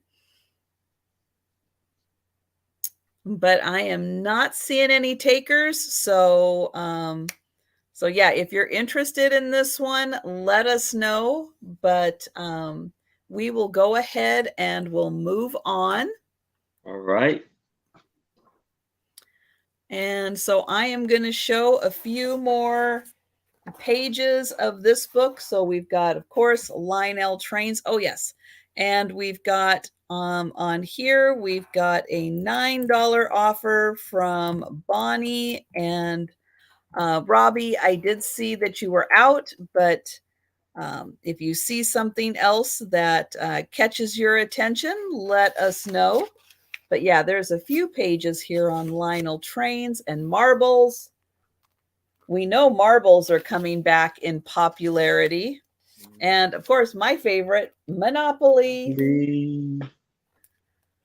I do love Monopoly. Oh, Mr. Potato Head. Mm-hmm. Operation?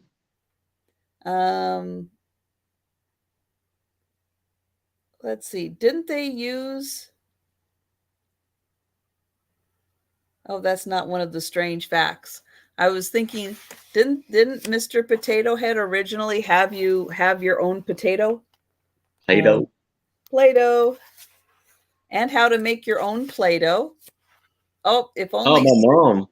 If only Sue were here, we've got Raggedy Ann. Yeah, I used to help my mom do that because my mom is a kindergarten teacher. And so she used to make her own Play-Doh. So I used to help her make the Play-Doh and stuff. Oh, cool. Silly Putty. Slinky. I think they still make Silly Putty. I'm not sure. Probably, yeah. But I know I it's like remember, slime. You know, they do that slime thing that they make. My niece be making that. But when she was younger, she loves making that. She used to love making that. Slinky Dog. That was in Toy Story. Yeah. In Toy Story. Teddy bears and Tinker Toys. And I used to have one of those as a kid. I loved that one. I don't know why, but it was so fun. Let's see what else we got here. Oh, the Woolly Willy.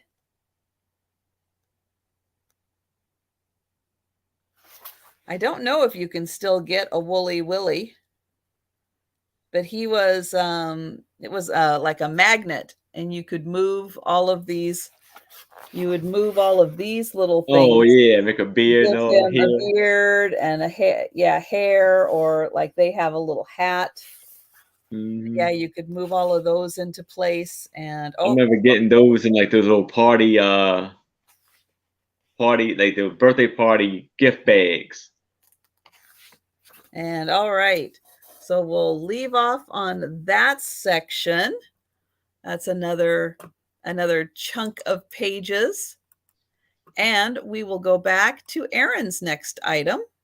All right. So now I have a photo of, it looked like a very young soldier.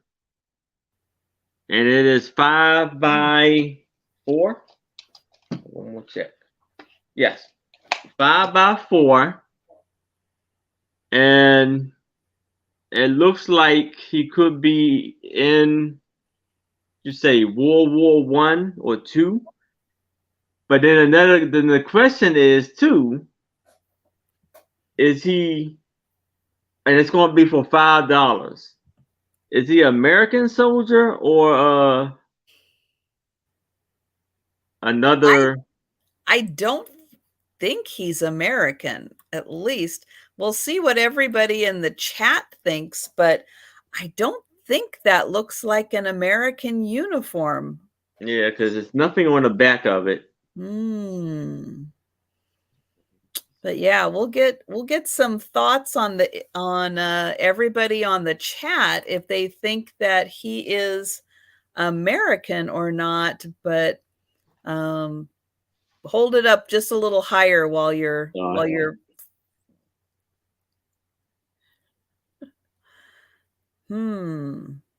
That is interesting. He's got nice big buttons on his uniform, though. That's impressive. Like, there's nothing on. That's another thing. There's nothing on the uniform there. Like, medals or anything like that. Yeah, and there's not, stripes down the arms or anything. So people are thinking he looks German. I think so, yeah. Oh, Lemmy Lemon thinks Italian, possibly. That's a good one. But yeah, people are definitely getting European vibes off of this guy. But boy, he sure is young, isn't he? Yeah. Yeah, interesting uniform. But yeah, it just doesn't have a traditional, like, American look to it. So yeah, good thoughts, guys. Good thoughts on what this could be. And yeah, it's interesting that there's no stripes, no insignia, no hat. Yeah, that's a really good point. Because then this hair too makes me wonder, because I think the American, your hair would have to be like cut a lot closer than that, right? Well, back then it wasn't really.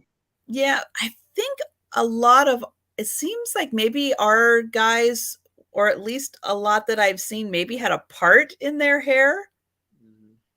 But that, you don't have to, So yeah, going by the hairstyle alone, that is hard to tell. And hi, Susan. And welcome. Hey, Susan. Yeah, he's got an interesting look. Now, does he have, if you go down lower towards his waist, is that a belt or is that just the way the It's uniform? actually a number. Mm. There's some kind of number right there. Look like. Yeah. It look like it says 15. I don't know.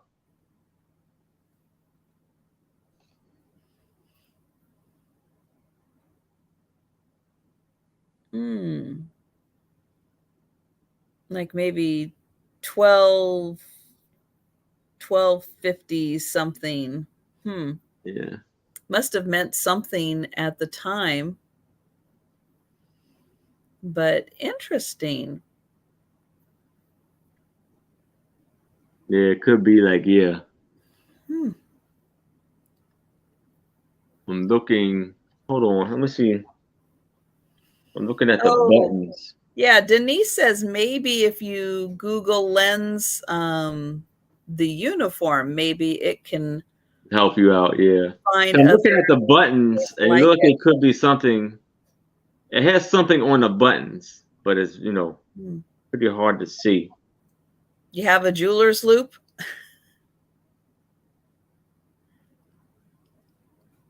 You have a magnifier or jeweler's loop? No. No, I don't. Hmm. It's gonna be hard to see on there. Well, I can hear the wind now. Oh, really? Oh, yeah, because it's really it's like getting close to your area, isn't it? Yeah. Yep. Well, I hope those wind gusts aren't too bad. Yeah. Well, all right. So we've got Denise in, so we'll go ahead and count this down. We're going once, going twice, and sold. All right. Thank you. Great buy there. Congratulations.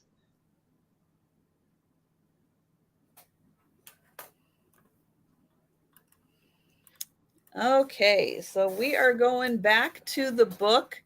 This is Gadgets and Gizmos. I know there's a lot of people in the community that are collecting the wood-handled kitchen utensils and the Bakelite ones. So those are a lot of fun to find. So speaking of Bakelite, there we go. And the blenders. And yep, all of these soda fountains used to have blenders like that for making their milkshakes. I know they still do use a lot of things like that. And oh, and the old ice bags.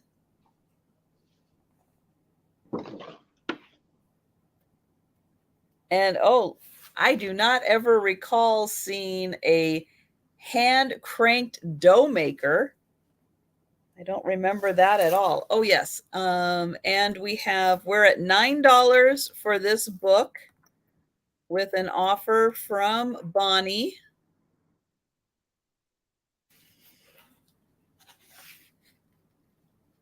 And let's see. Oh, the food chopper. Oh, look at that. They had it right there. So there is the food chopper. That is kind of a horrific advertisement. Really?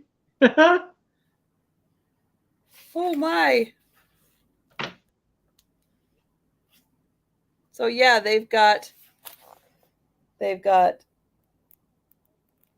fish and stuff, but those things I think they have legs. But yeah, that was some ad. The kitchen range. Look at that one.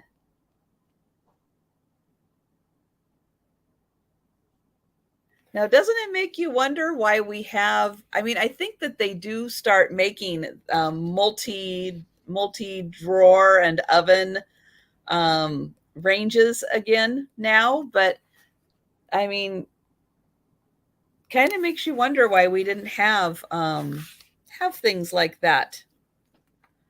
There's a car ad.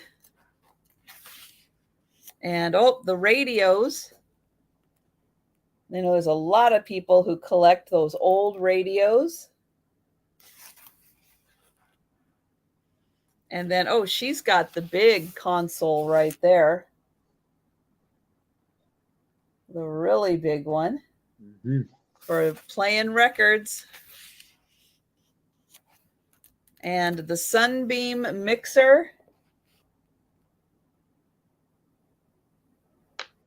Now that one doesn't look like the kind that you can put that uranium juicer on, but I know there are some models of that Sunbeam mixer where you can put it on. Then we've got telephones.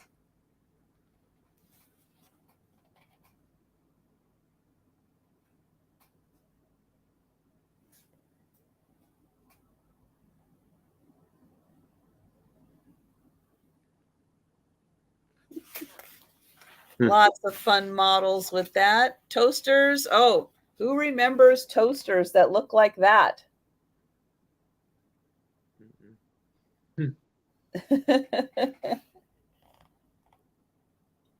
Yep, when the bread was on the outside of the toaster. Oh, that's funny. So, okay. Yep. Flip it. The other side. Yeah, it was different. It's like you I think you used to put it in the oven. Oh. I think you used to put it in the oven. And then we've got the typewriters, the old manual typewriters. Let's see. Then we've got the next section. We've got, let's see, making candles. All kinds of things for making candles and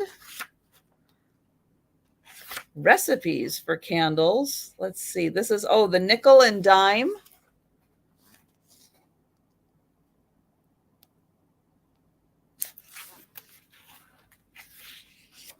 And marbled paper. That. And paper making and potpourri. And here's a big list of ingredients and things for potpourris.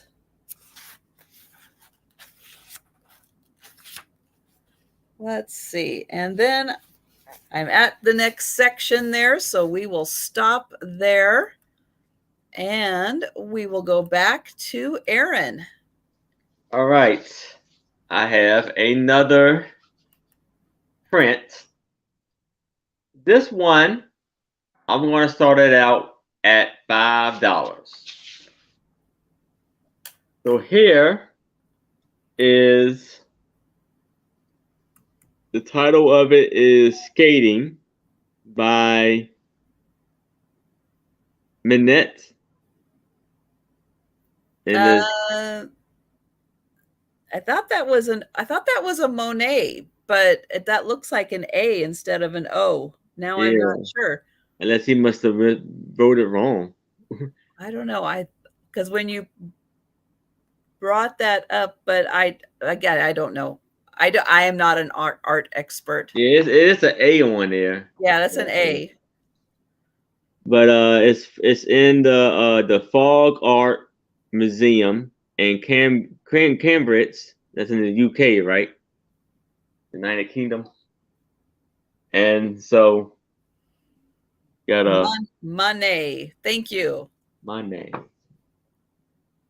Got a beautiful picture of a lady standing there as everybody's skating. Maybe she's getting ready to get on the ice to skate herself.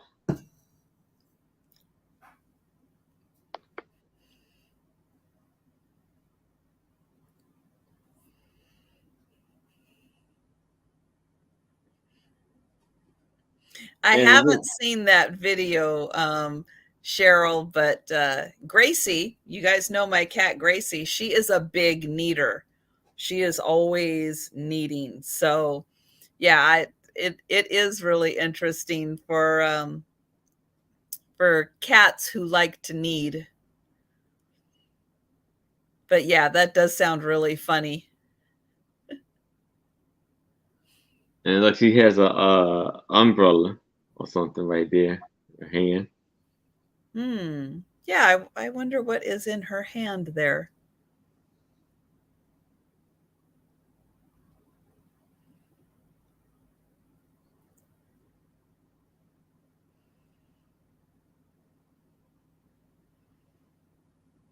That is a nice style of art. Not quite, I don't know, is that an impressionist style? A parasol? Yeah. And oh, Jan's cat is a kneader also. Well, it's funny because Faye and Joe really haven't ever been, when I brought them in, because they're a lot younger than Gracie. They weren't kneaders, especially as kittens and stuff. They were not kneaders. But now, after spending some time with her, every once in a while I'll catch them kneading. And it's like, I think that it's a habit that they've seen Gracie do. So now they've started doing. But originally, neither one of them were like that in their, infancy. So it's funny how they pick up habits of other cats also.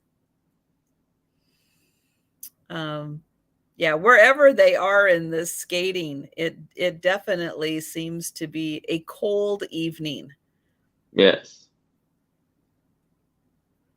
And everybody's got their hats and gloves and everything to help keep them warm.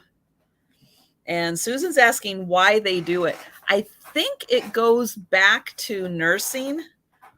I think that's something that that a lot of cats did while nursing. And they say sometimes if they're weaned too early, that cats just keep on kneading.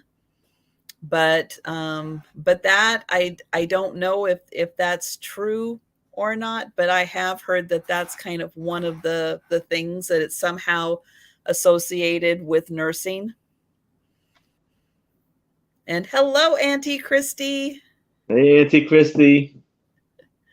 Well, I am not seeing any takers on this beautiful work of art. So we will pass on it. All right.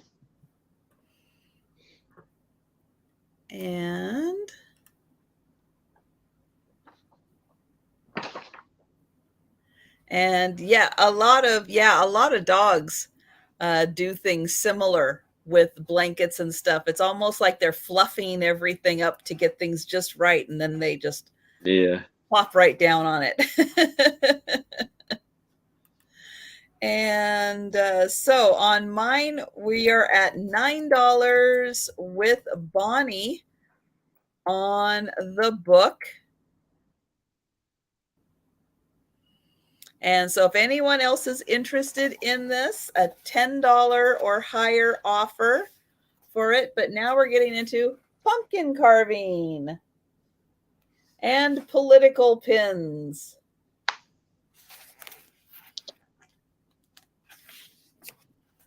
And we've got pumpkin ice cream, pumpkin pie. So this book has all kinds of products from the past and recipes for making and recreating them.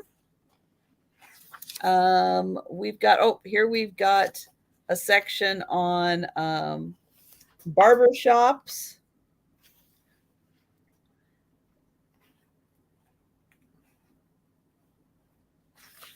And we've got, Castile soap. And, we've got Mystery DA in at 10. Thank you. So there is some, soap-shaped shampoo. Yep. And then we've got Lux. And oh, Claudette Colbert. She loves Lux. There she is.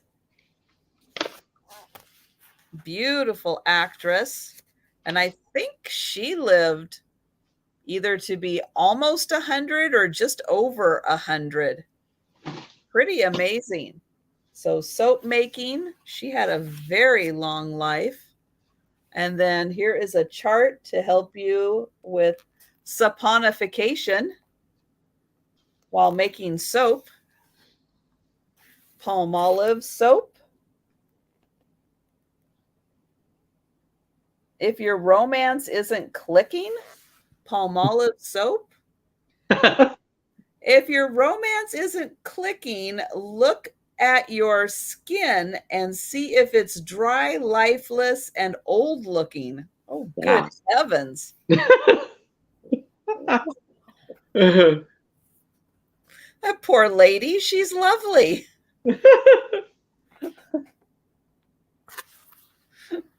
Don't tell her she's got dry skin. And then here are some soap recipes. Well, quick, get her some soap. Good heavens, here's some more. And then Dial. Oh, yes, Dial soap.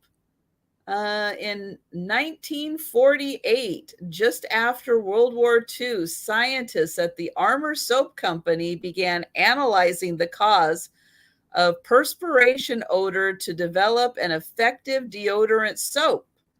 And that is how they came up with Dial soap. Well, how about that? Claudette was 93. Yeah, I knew she lived a long time. That's pretty darn close to 100. And then we've got Ivory and Lifebuoy.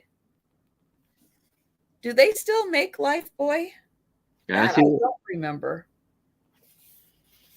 And then here is a beautiful vanity set. That's a nice one.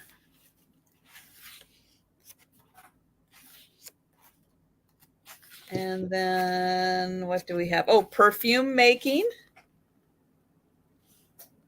So there's everything you need for making your own perfume. And oh, Olivia de Havilland lived till 104. Wow. That is impressive. So Chanel number 5.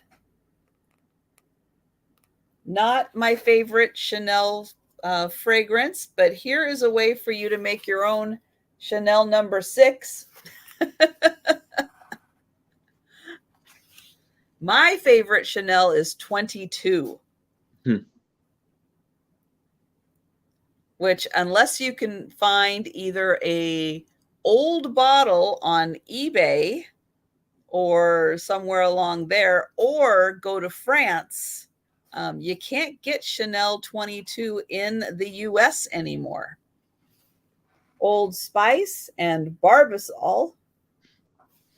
I'm pretty sure they still make Barbasol for shaving in the can, right? Yeah.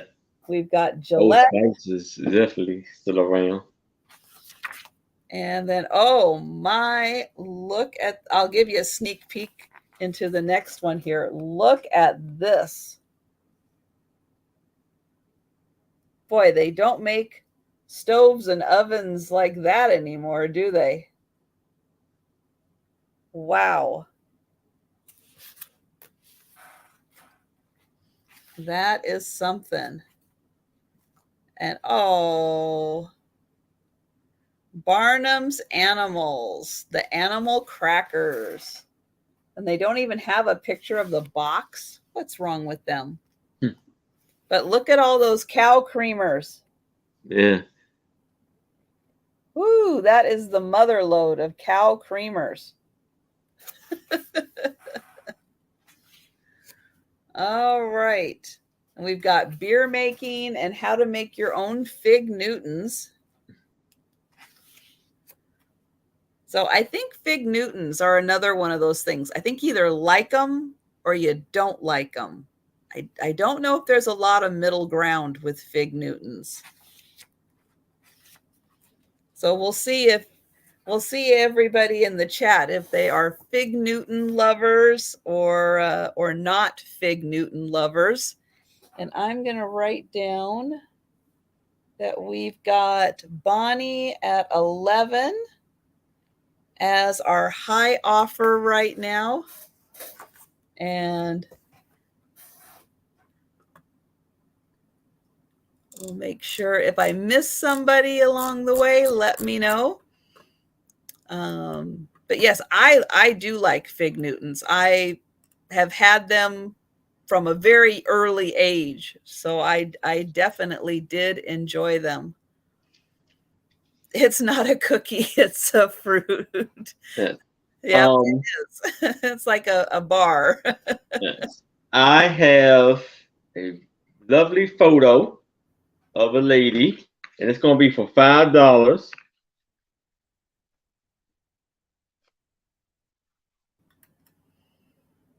Ooh. And it's, I guess it's by Beck. That is nice. This is again. An 8 by 5.5.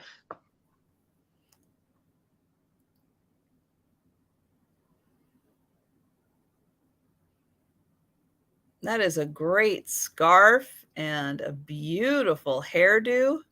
Yeah. And she's got like a little bit of sass and attitude to her. Yes.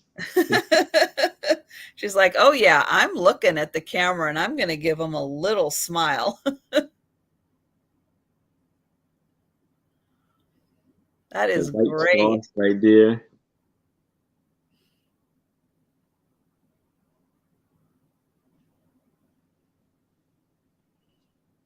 And I've never tried a frozen Fig Newton. I've never even thought about putting that in the freezer. I might have to do that. See the. Oh, that's the nice kind because you can fold it in the back and attach it, and then it becomes like its own little stand-up. Oh, yeah. Yep. Yeah, that is nice.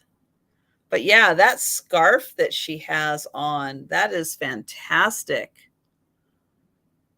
And what a great way, with the right length of a scarf. That is a wonderful way to wear it with those two sections coming down.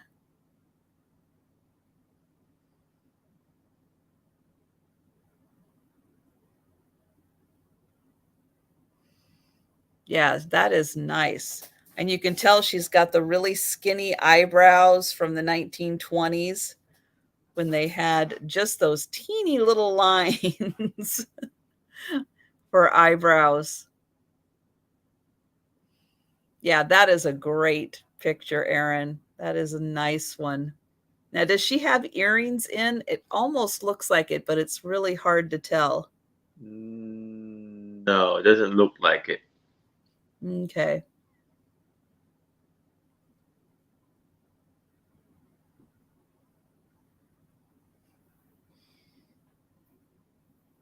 Yeah, that's really cool. And Susan, I think you're right. She probably is right around college age. Yep. That is a good guess. Mm-hmm.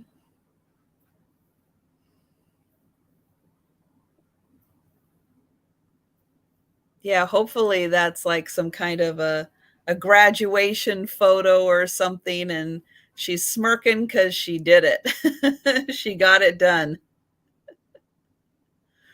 Oh, that is very nice.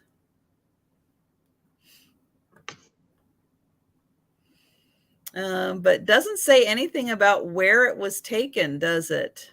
No. No, here, no.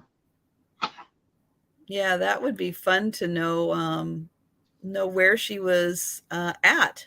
Yeah. Let me see. Yep.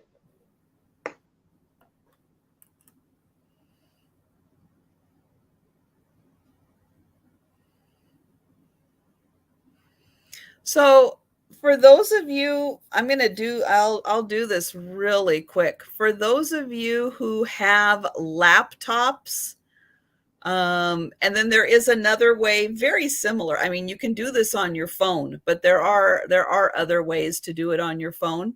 For you guys who are experiencing lag, let me pull this up. Hang on one second. Let me find it right here.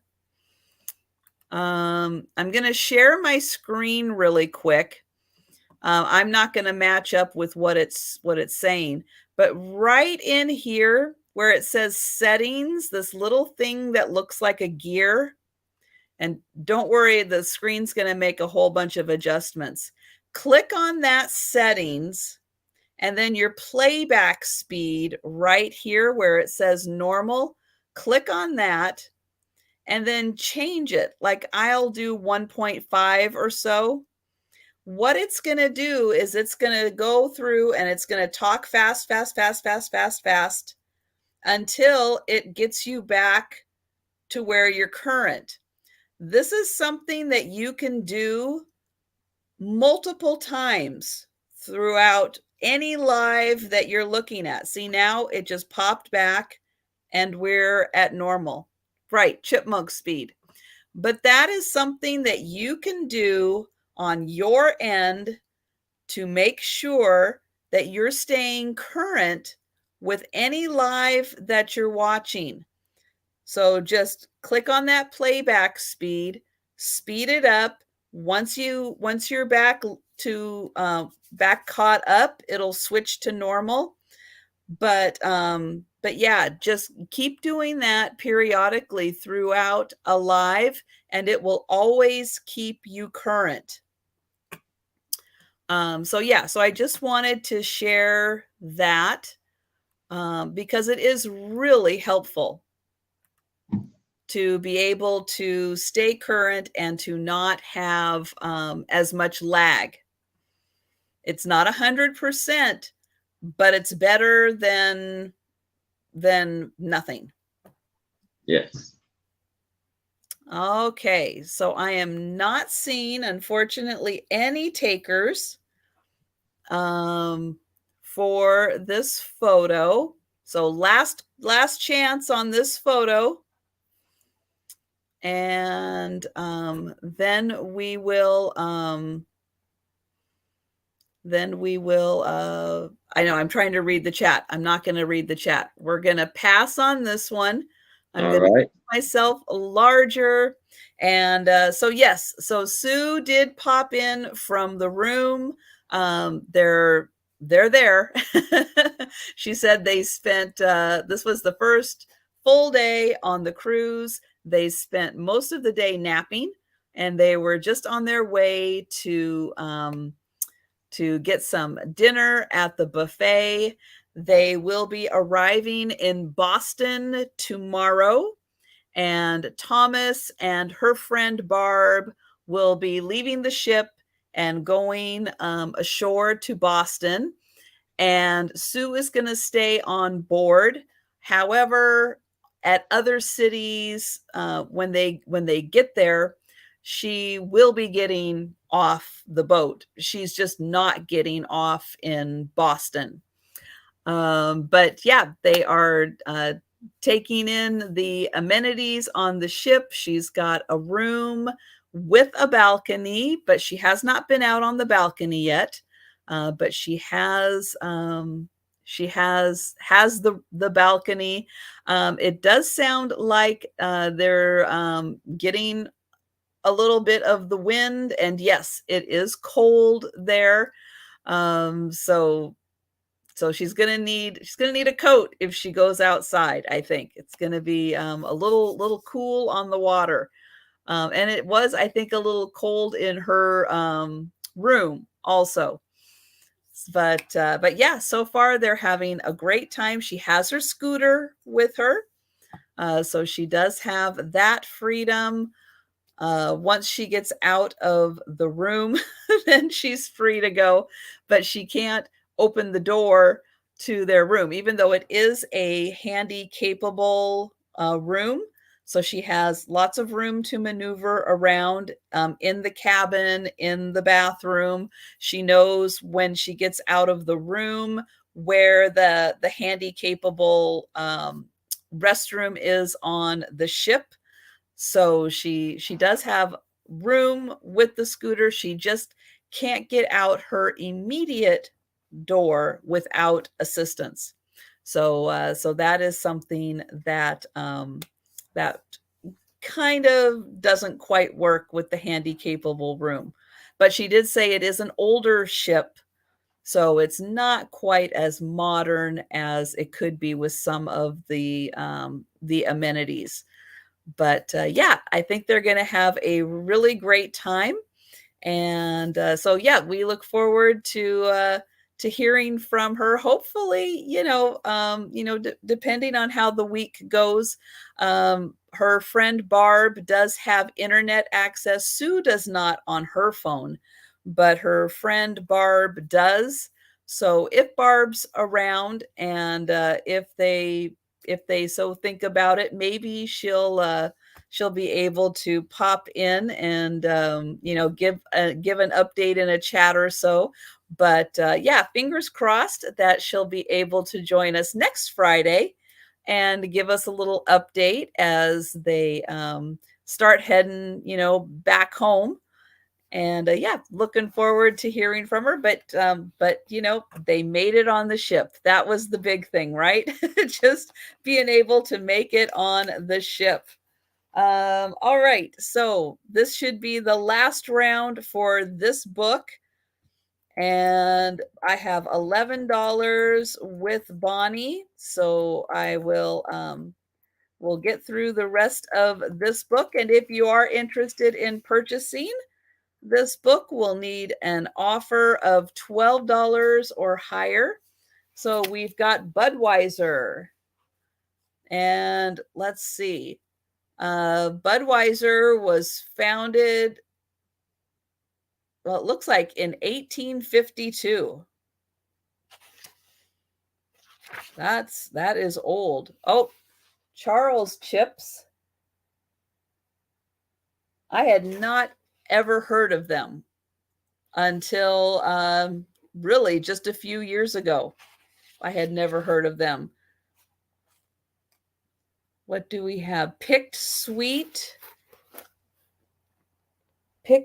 sweet peas and corn. This book was published in 2004.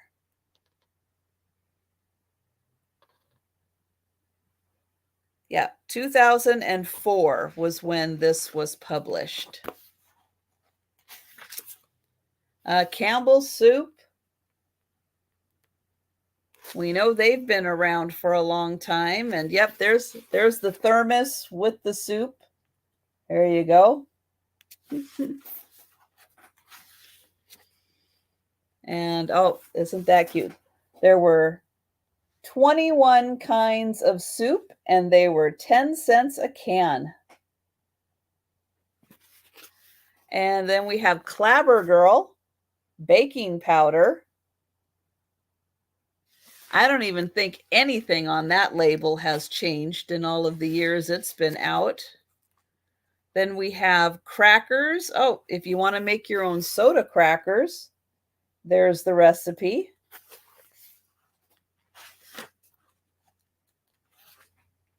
We've got ice cream.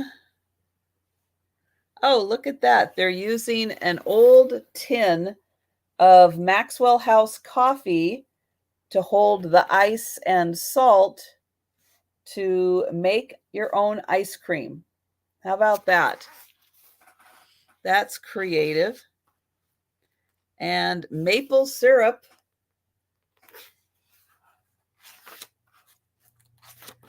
There's Oreo cookies. Let's see. In 1912, following the success of animal crackers, Nabisco launched a new variation on the biscuit called Oreo biscuits, consisting of two beautifully embossed chocolate flavored wafers with a rich cream filling. Nabisco eventually renamed the cookie the Oreo cream sandwich, and in 1974 it became the Oreo chocolate sandwich cookie. I had no idea Oreos have been around since 1912. No idea. Quaker Oats. Those are still really good. And then we've got Virginia Dare. America's Give Me Garrett's America's Call for Wine. I do not know. Never heard of that. Yeah, the Oreos must have been, let me see what is in them. So they have a recipe for homemade Oreos. Flour, baking powder, salt, bittersweet, chocolate, butter, sugar, eggs, milk, vanilla extract, cream cheese, confectioner's sugar, and cream. So let's see. If Oreos now are vegan, that means that they are made without the butter, the eggs, the milk, and the cream cheese. So, are Oreos being vegan a really good thing, or would they be better if you had the butter, the eggs, and the cream cheese back in there? I don't know. What do you think? Vegan Oreos or not? Let's see what else we've got here. Oh, peppermint air freshener. You can make your own. Lemon all-purpose scrub. Oh, look at this kitchen.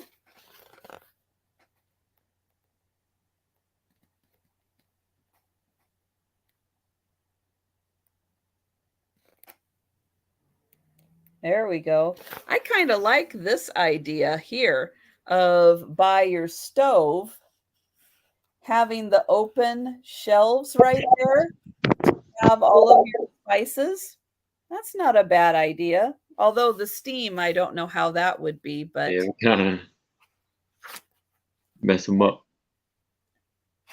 Let's see. And then there's recipes for natural cleaners, recipe for mold and mildew cleaner, oven cleaner. Oh, look at this. Pepsi Cola, more bounce to the ounce. I don't remember that slogan. Let's see. And then we've just got a bunch of recipes for cleaners.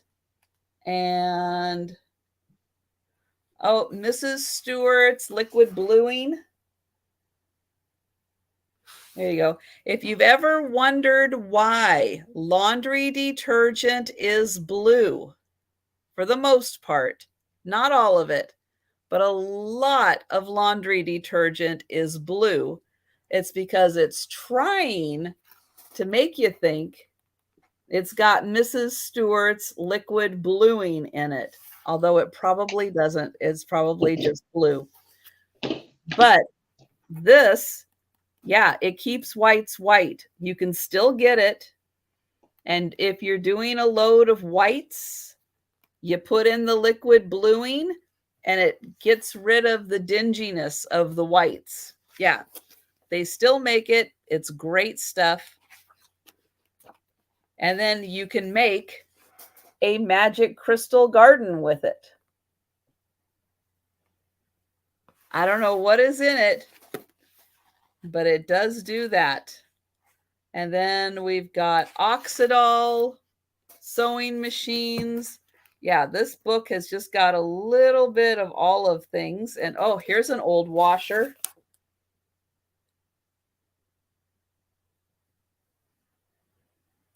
I'll bet some people remember washing machines like that.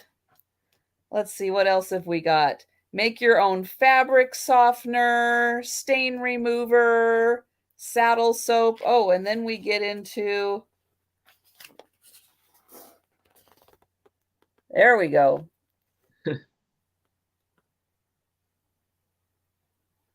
Perspiration is acid, actually rots your stockings. Oh no.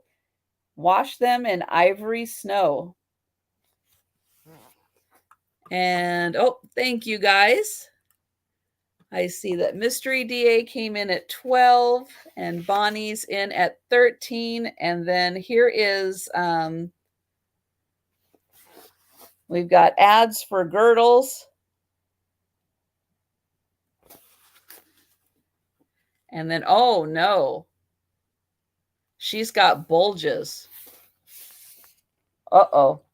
But luckily her Spencer helps her get rid of her ugly bulges.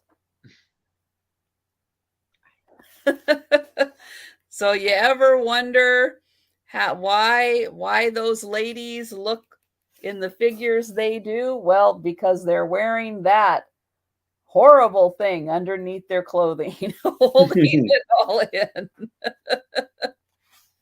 Oh my gosh. And then there's all of the sources. So all of the recipes they have in there helps you figure out what all of the ingredients are and everything. So thank you, Bonnie, for letting me know you're out. We've got Denise at 15. So I'll give Mystery DA just a little chance. Yes, now we've got Spanx. Yep, which they've got to be a little more comfortable than the old-fashioned girdle. So yeah, so I'll give Mystery DA just another chance to come in with a counter offer. All right, so at 16.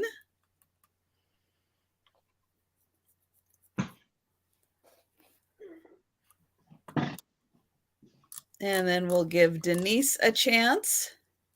But yeah, it is just full of, if you missed some of the stuff at the beginning, we've got the kind of the drugstore items at the beginning of the book with the lip balms, the cough drops and everything. And then we go into some candies and toys and just kind of all things you would find at a country store.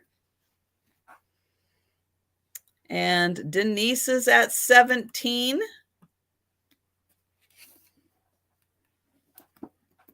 And then it does have an index in the back.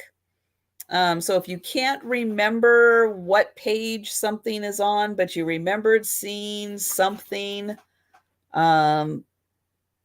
you know, you can go right to it. You can find the Mr. Potato Head, the Mrs. Stewart's liquid bluing. You can find all of those pages.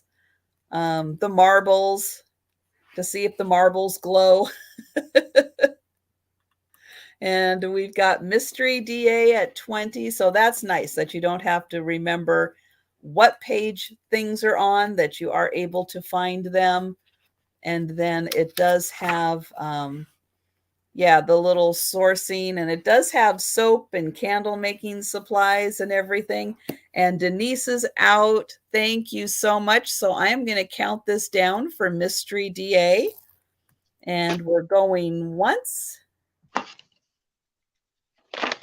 And going twice. And we're sold. Thank you so much. And yeah, that would be a fun book to have at a party.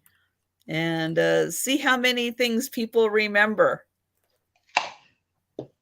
All right, so now I have a 5x7. I will start this off for $5.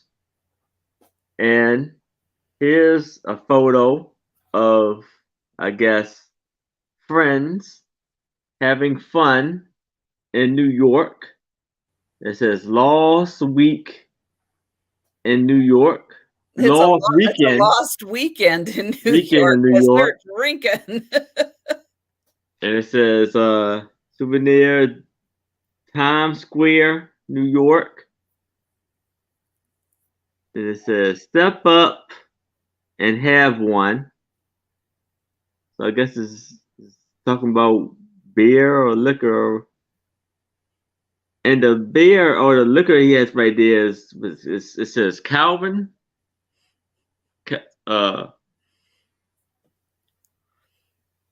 Calvert. Yeah, Leanne says the original Friends. That's right. And he got, I don't know what he has, but right there. And on the back of it, it says New York City.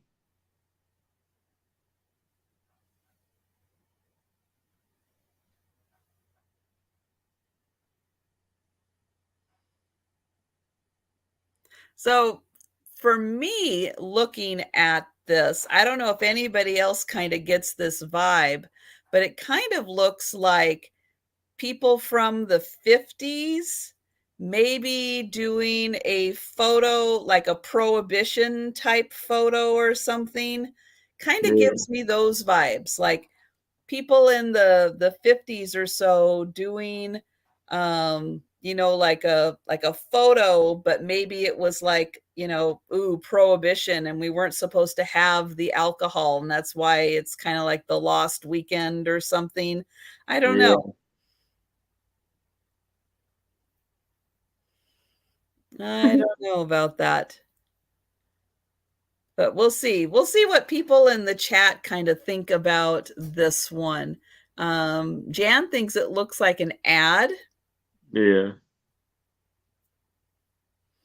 Now the plaque, is that a little plaque right under the counter?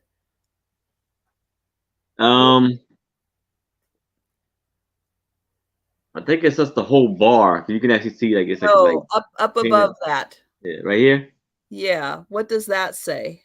Oh, it says Souvenir, Times Square, New York. Okay.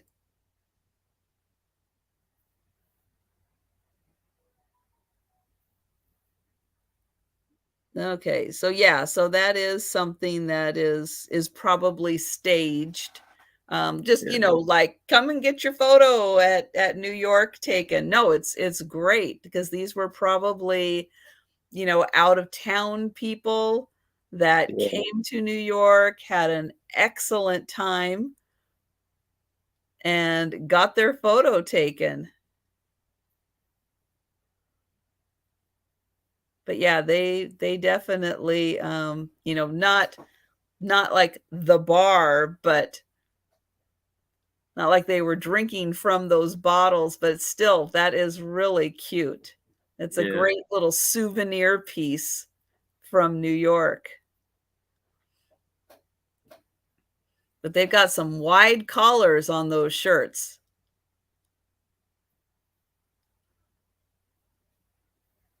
And then up on top, what did it say again? I can't remember. Above her head. It says, step up and have one.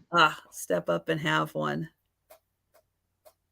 And you see him pouring like maybe beer in the cup and splashing everywhere. Oh, okay. Yeah.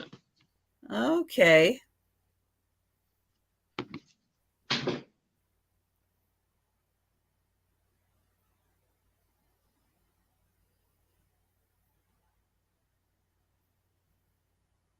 Yep, I like Leanne's that they're the original Friends. I like that. That's great.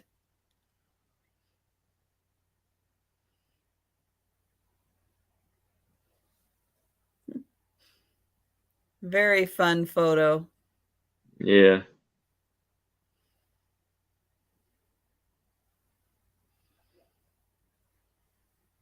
Well, it makes you wonder, was she I don't know if we can tell if she's got a wedding ring on, but maybe she's, ended up marrying one of these fellas. Yeah. Especially if it was a good trip to New York. But yeah, that's a fun photo.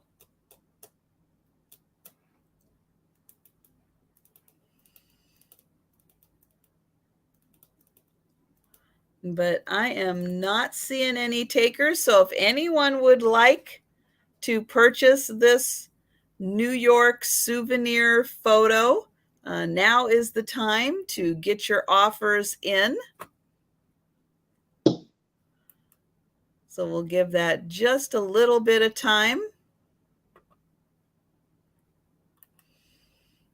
And then we will pass on this one. Right. Okay, so I'm moving on to my next little book here. This one is going to start at $10. And yeah, I did decide to show this one specifically when Sue wasn't here, because you know how she loves to hear conversations about Seattle and Puget Sound. So this is a whole book with very old photos of Seattle and Puget Sound. Let's see. Okay. So this, I don't know if, let's see. I don't know exactly when this book came out, and I'm not sure I can find anything about when this came out.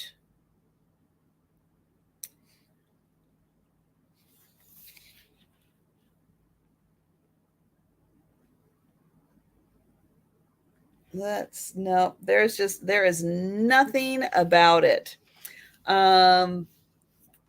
But it does mention things like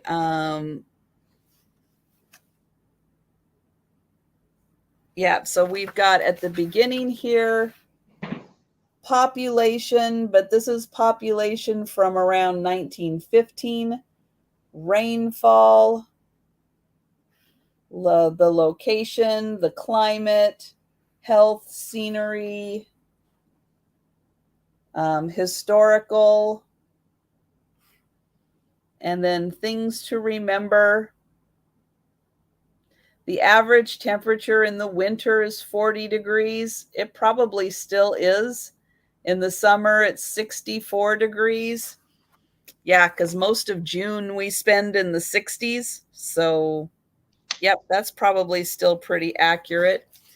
So this, for those of you that have been to Seattle, this is down in Pioneer Square, which is kind of the south part of downtown Seattle. And this was a totem pole that used to be there.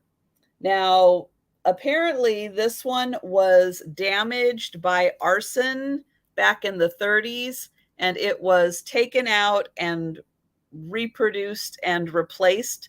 So what's down there now is not this original one. It is a replacement one. That's what's down there now. Let's see, what have we got here? We've got bird's eye view of the Cascade Mountains. I don't know where the mountains are. Is that New York? The mountains are back here. Oh, over. There's the mountains. And then this is from the water to the mountains. The Greater Seattle. Here is the train station in downtown Seattle, which still looks like that.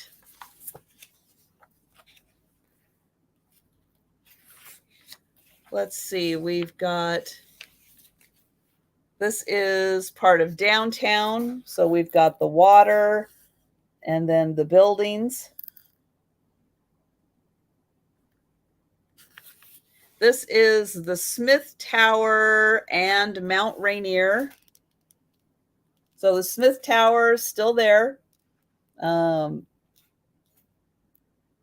quite, well, maybe you can see Mount Rainier real similar to that. There aren't a lot of tall buildings past there, so you might be able to still see that. This is the train station that they were just showing in the other photo.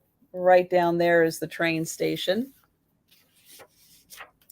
This is a night view. You can't really see anything. Here are modern buildings going up in downtown Seattle. So this book again is for $10. Here are the Olympic Mountains. So in Seattle from the east, you have the Cascade Mountains, you have the land, you have downtown Seattle, you have Puget Sound, and then you have the Olympic Mountains, and then you get to the ocean. So this is Puget Sound, downtown Seattle, Puget Sound, and the Olympic Mountains. Wow. And those are tall enough that they have snow on them all year round. You can see the snow level go up a bit in the summer and then down again in the winter, but they never lose snow on top, just like the Cascades don't. That's a boring shot. I don't know why that's even in there. They didn't ask me. Lumber mills. Yep. There were lots of lumber mills. Submarines and steamers were built there. Yep. And I think to some extent they kind of still are. Fish. Yep. Lots of fish.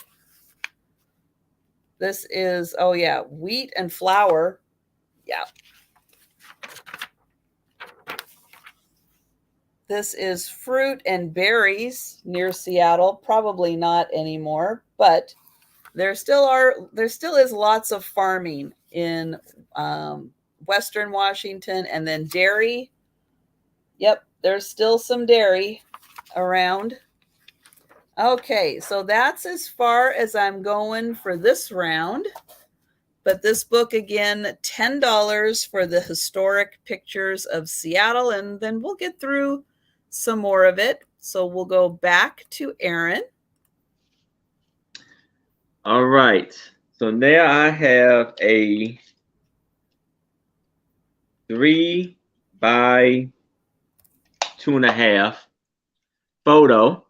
It's going to be for $3 of this lovely lady right here. And this is Adela Harris. And this was in 1912 in Brooklyn, New York. And it has a little piece of paper on it with it. Lots of hair, as you can see. She does have a good head of hair. Yeah.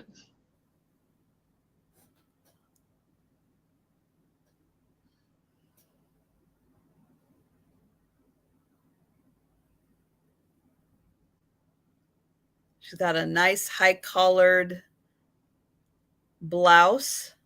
Yeah.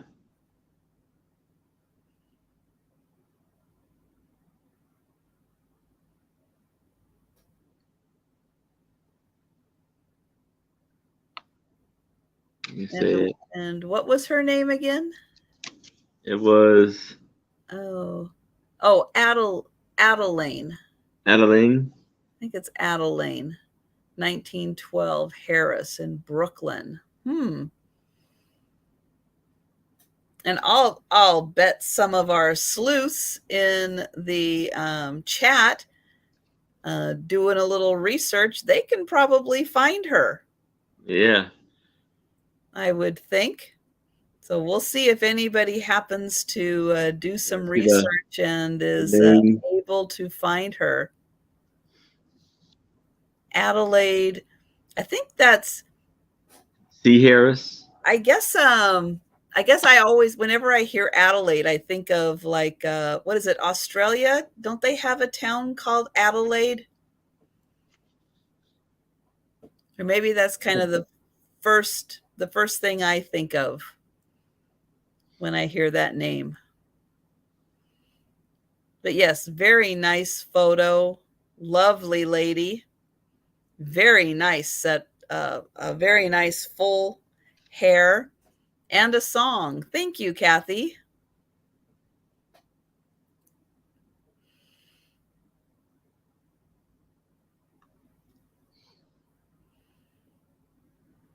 But 1912.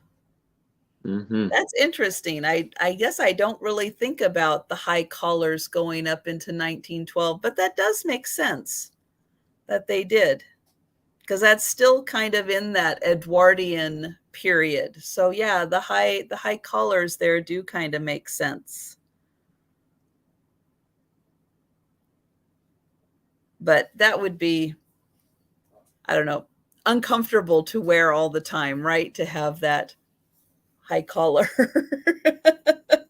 on. Maybe you just got used to it. But yeah, that's probably tight too. And maybe that's why in the 1920s everything was so like low cut and strings and just very loose fitting clothing to get totally away from that. Women had it at that point.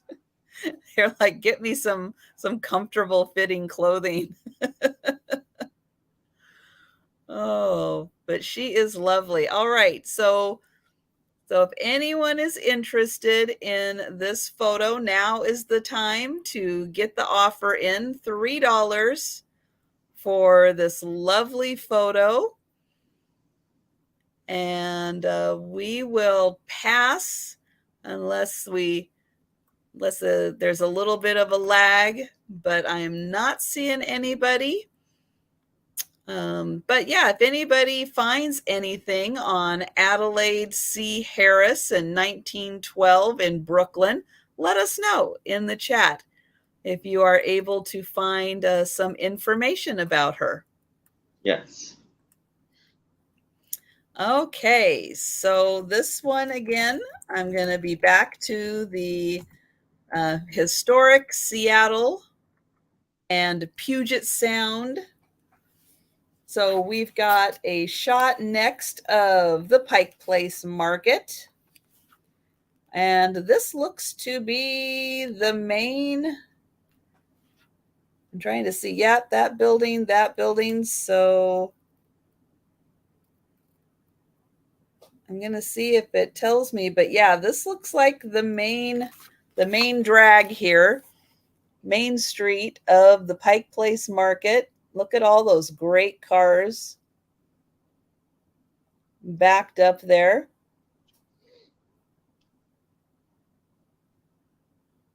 And so, yep, if you go to Seattle, definitely. Oh, Erin, can you type her name into the chat?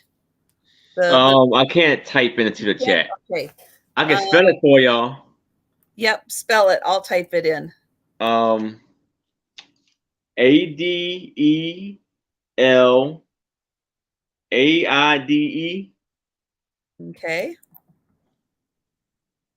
Keep going. C. Oh, C and Harris. HARRIS.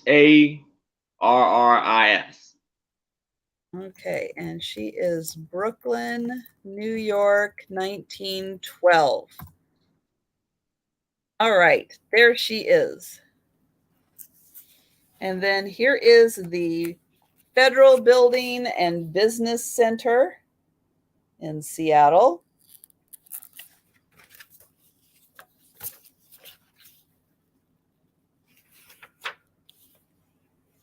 Then one of Seattle's best hospitals,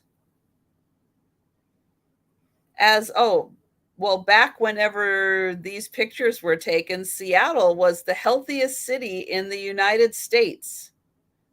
Well, Sue would have loved that fact. Yeah. This one doesn't say where this is, but here is one of the hospitals. And I am not sure where that's located. And then here is the Seattle Public Libraries, which if you've been to Seattle, the downtown Seattle Public Library did an overhaul on the way it looks, and it is very different now. Well, back when this was done, Seattle had 6 high schools. And is it going to tell me which one this is? To me, this one looks like Garfield, but I'm not 100% sure. This might be Garfield High School. But let's see. There would have been Queen Anne, probably Garfield, Franklin. I can think of 3. Might have been Nathan Hale. Nope, I can't think of all of the ones. The University of Washington. Right there. That looks very different now. A lot bigger, a lot of buildings. And this is, now I know this one. So here's one of the churches that is still there. Still in Seattle. And then this is a view of, more city and mountain views. So here is the city. There's some more residential, and then there are the mountains behind.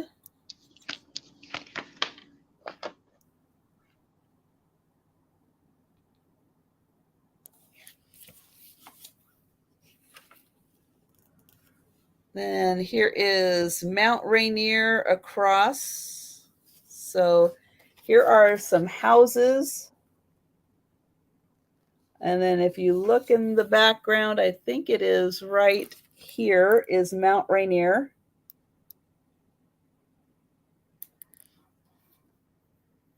And then here is some more houses. So pretty much still looks like that. Except I think that's where one of the floating bridges is probably right now.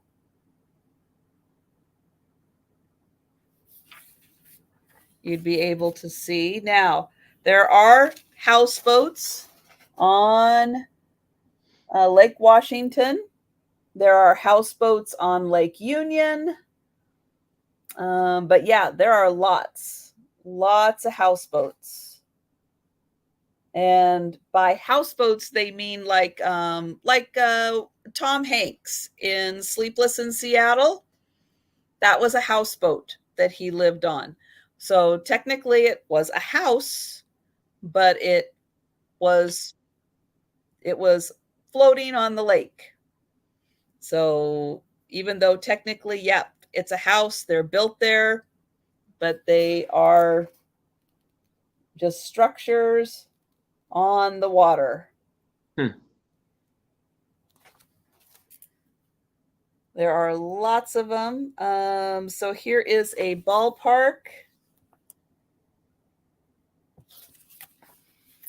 And we'll do a couple more pages this round. There's some more. And then here are, gymnasium classes in field houses. Here are ladies doing some kind of a dance. Maybe they're in like a ballet class.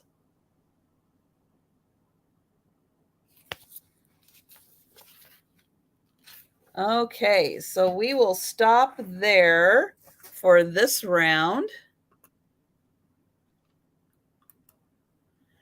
And we'll go back to Aaron. All right. Now I have a 5 by 3.5, like a little photo album, book, folder, and this is gonna be for $3. And as you can see, they have 3 photos here. One of a little dog. Puppy. Then you got the little boy with a calf. Then you got a little older boy and girl, yeah, with the calf again.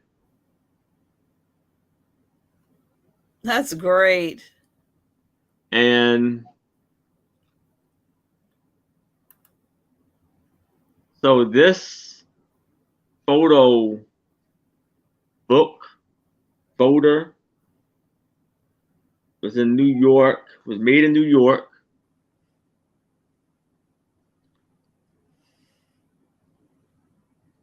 And it has more room for other places there.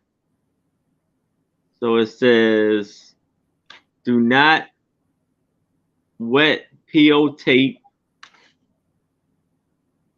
slowly. Okay, do not wet PO tape slowly. Yeah, because and it's dry already surfaces. sticky. Yeah. Yep. So how many pages do you have total? I guess you could say one, because one was here. 1, 2, 3, 4, 5, 6, 7, 8. Okay.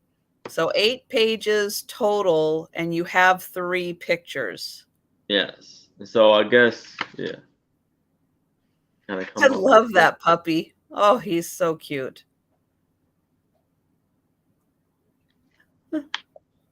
I'll bet it was so fun to for the puppy to be out there playing in the field. Yeah. I have not seen Book in chats for a while. Have you seen Book No, I haven't. in chats? Okay.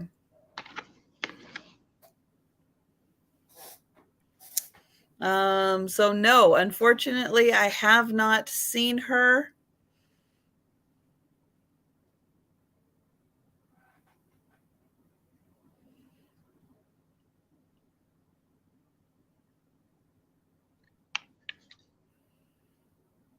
So yes, I think the last time anybody did see her, that she mentioned that she was caring for her sick granddaughter,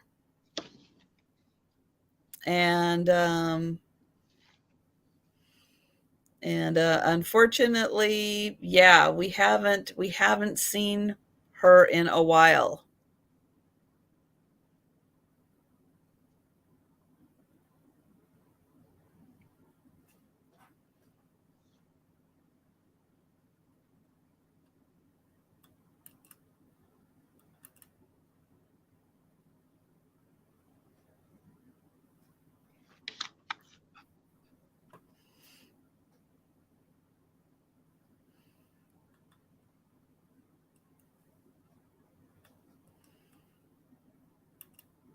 But while we're thinking about it, I will I'll pull this up. And it has a name on here. It looks like it says Jack. I can't see what the last name is.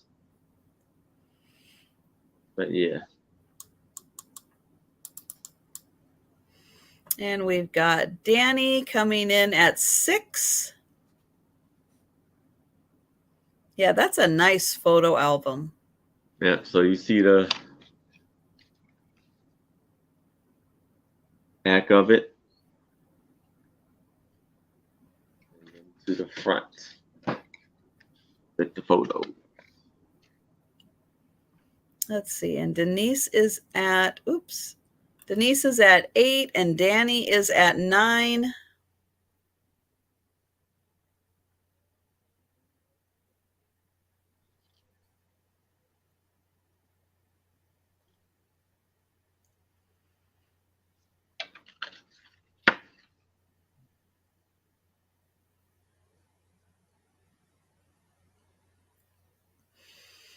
And thank you, Susan, for letting me know you're out.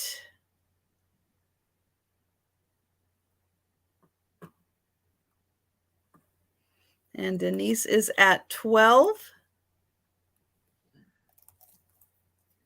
I like the little calf. I like the calf on here.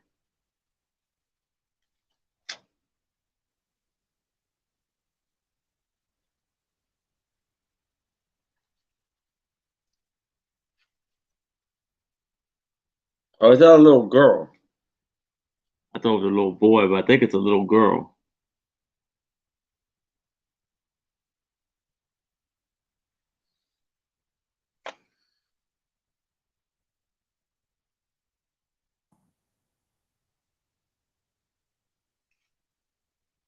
Let's see. Oh, and Denise is at 16.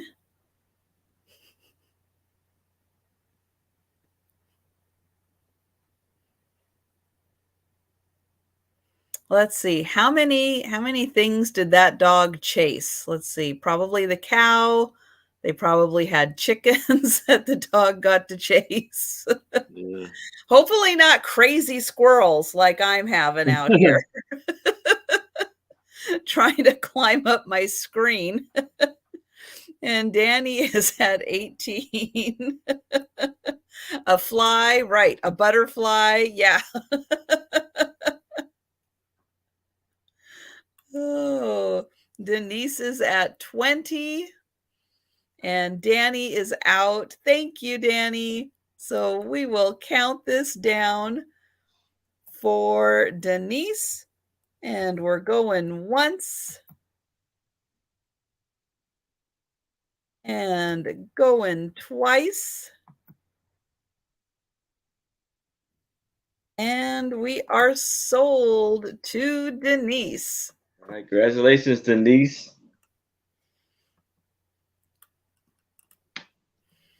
Congratulations. Okay, so I'm going to show a little more of my book, which is a $10 start. This is Picturesque Seattle and Puget Sound.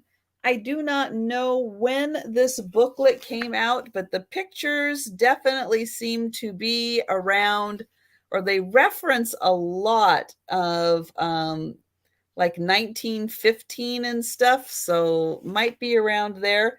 This one I can see does say Alki Beach. So if you've been to Seattle and you've been to West Seattle, that is where Alki Beach is. And this is a shot there. There's a lot of people either in the water or around the water, which actually is still very typical of Alki Beach. Here is a shot of golf, and we've got Mount Rainier in the background.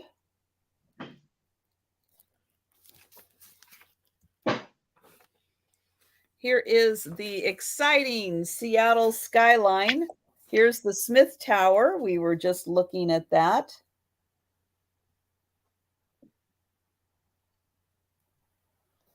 And this is a shot of the hospital that I said was still there. You can still see it right there. But yep, that is still a spot. And all the way over, let's see, to there. So from here, let's see, here, there. So right about, probably right in about this area is where the Pike Place Market is.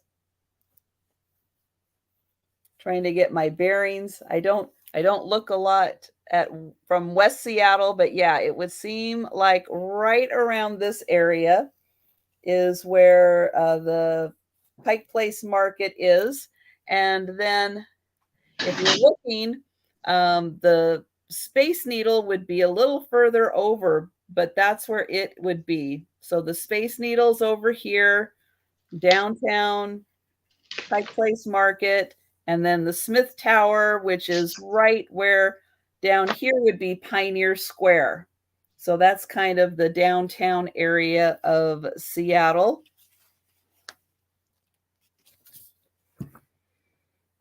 The Elliott Bay Towers.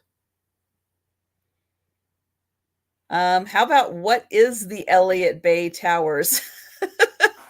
Is that a hotel? Elliott Bay Towers. Here, let me look that up and see where it is. Those are apartments, okay.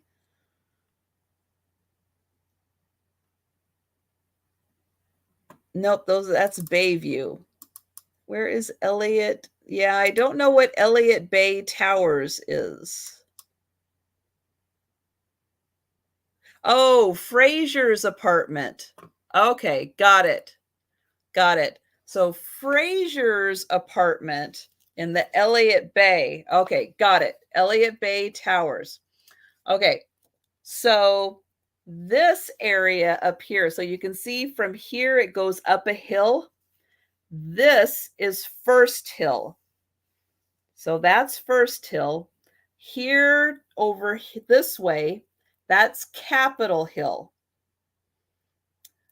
You can't see it, but way over here is Queen Anne Hill. And so Queen Anne Hill is over here. And so Fraser had the view of Seattle from here looking this way into Seattle. So if you're from here looking this way into Seattle, you're going to see, this way, you're going to see Mount Rainier, which would be, down here, but the view would be like that.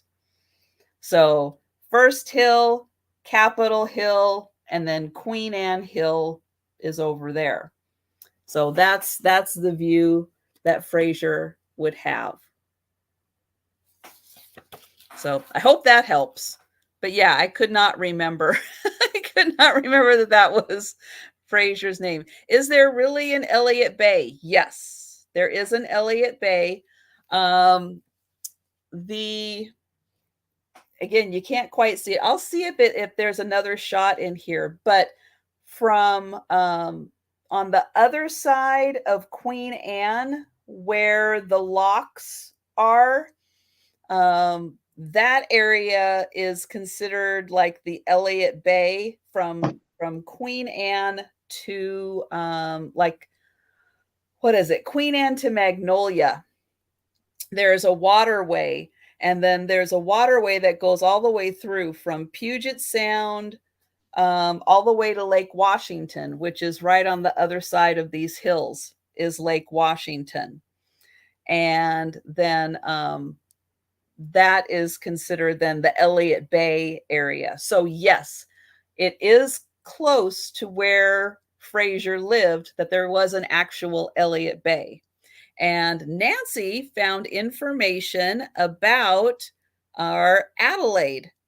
So she was 43 at the time of the census, which was, I saw that Nancy put that in, 1940 census Nancy found.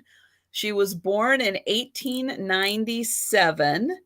And she had a husband, Samuel, and 4 children. Nice. And one of them was named Adelaide. So that is great. Is Seattle big? Yes. Yes, Seattle is big. And it's getting a lot bigger. But yeah, the downtown area and everything, yeah, it's pretty good sized. I think that the main area of the core of downtown has like 500,000 people. And then the city limits of Seattle has like 2 million people. And then there is no break between Seattle and cities south and Seattle and north, like from downtown Seattle to me, it is solid. There is no town break. There is no little field that hasn't been developed. It is solid. It is absolutely solid. And they cannot build housing fast enough for all the people. And as soon as a housing development goes in, as soon as an apartment building goes in, everything is sold out, rented 100%. And they're looking for another piece. We had a Kmart. So, it was a good sized lot, good sized parking lot for the Kmart. They tore down the Kmart. Obviously it's gone. And they're building apartments right now. I don't know. It's like 6 stories high. I mean, they're doing that everywhere. It's like they are building multi levels. A house by me. Now, it was an older house on a big lot. They tore the house down, cleared the lot, and they put in, like, I don't know, at least 25 houses. Where one house was, they put in 25 of those 3-story skinny houses, and they were all sold before they were even done. They were all sold. And yeah, and all of the houses around here cost like at least $500,000 to buy. At least. It is very expensive. Very, very expensive to live here. So here, what do we have? We've got a look at some shops. This would be closer to Pioneer Square, probably.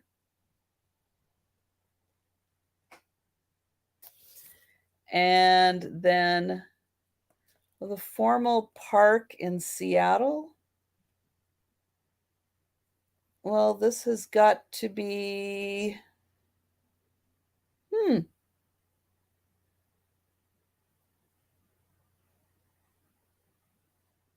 I don't know where this is. Is there housing crunch anywhere?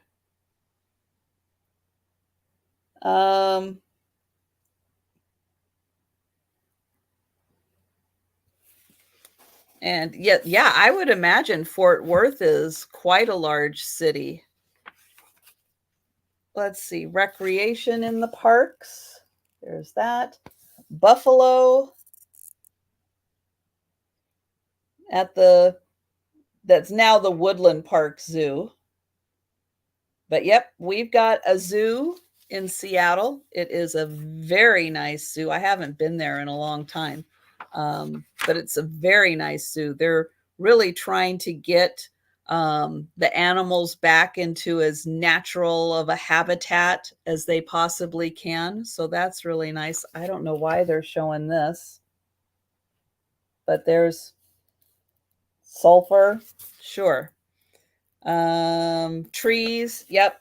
We've got lots of parks, lots of trees all over Seattle. Very nice. Lots of green spaces with parks. So that really does help. Here's Lake Washington.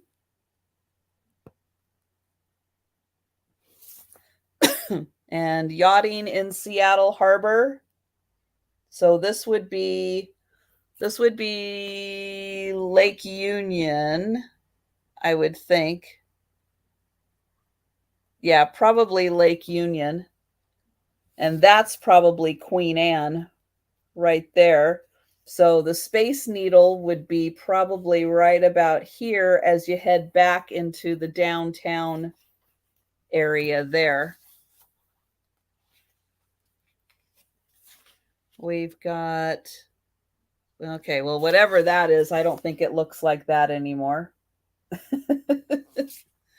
Here we have marine and mountain views. Yep, there's another shot of Mount Rainier.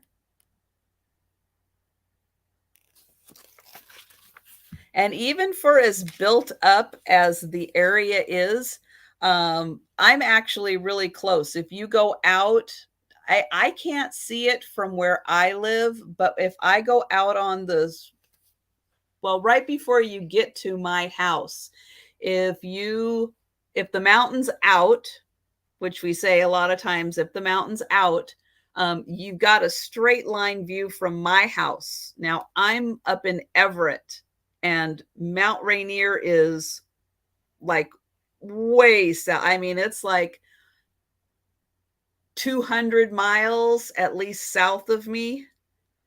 And the mountain is so big, and there's like no other mountains around it. I mean, it's just really out on its own. Even though it's in the Cascades, it's separate kind of with the view that we have. It looks like you could reach out and touch it. It looks so close. It's amazing. So, oh, the canal. There we go. And then here they're building the locks. So if you're in Seattle, you can go and visit the locks. And so that takes you from Puget Sound into Lake Washington, from saltwater into freshwater. And there is a system where you go into the locks, raise it up, and then you sail on, because the water levels are different. And that's why they built the locks. This is up in Volunteer Park, which is on Capitol Hill. And this is a beautiful conservatory where they keep a lot of plants. So it's beautiful to watch, visit all the plants. Here is a boat. Oh, going to Alaska, but look at all those people. Woo. So yeah, Seattle really got big during the gold rush in Alaska. That was really a big thing. And then here are here's some views of Puget Sound. Ooh.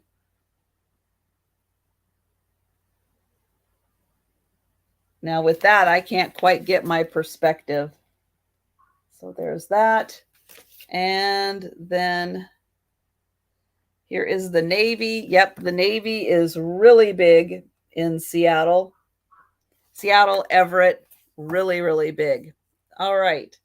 So that is it for this round. And then we will finish up with that book in the next round. And we'll go back to Aaron. All right. So now I have a 4 by 2.5 photo, and it's going to be $3. This is the cabinet card, and I want to say Russia. I mean, not Russia, but like Germany or something, because it's Franks, but you see on the back of it is a different language. And this was taken in 1894. Ooh, wow.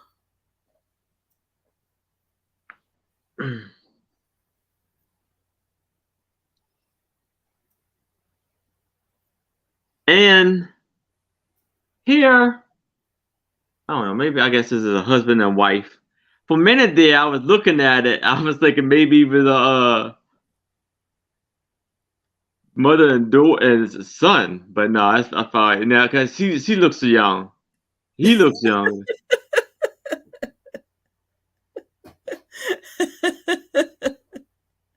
It's hard to tell. It really is sometimes. But yeah, and he looks kind of spooked, like you know how sometimes with the camera. she does look. Her eyes look a little surprised. He's not really even looking at. He just standing straight, and there's an arrow. Yeah, he does have great posture, doesn't he? Yeah. And he has something like where the belt buckles would be at, or belt buckles at. I'm not sure what it is. No, I almost thought maybe it was like a pocket watch chain or something, but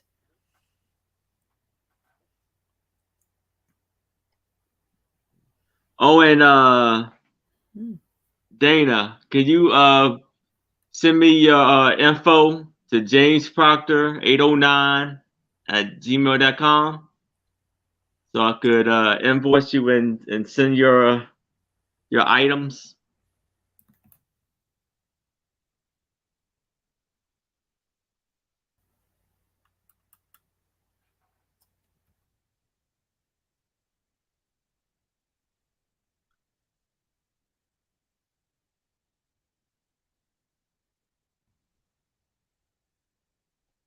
You see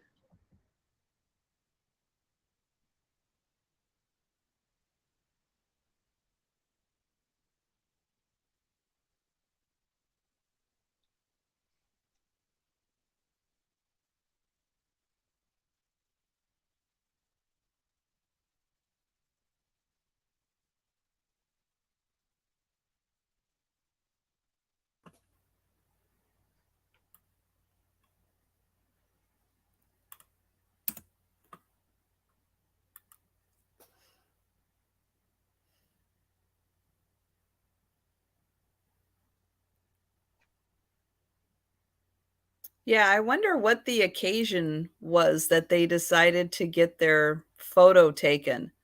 Not a wedding, but it's like it must have been some kind of a, anniversary no or, problem. some kind of a special day that made them, dress up and decide to get their photo taken. Yeah. But yeah, it's sometimes you want more. You want more information than what they're given. But yeah, that's really interesting. So they're probably what, in their 30s or so.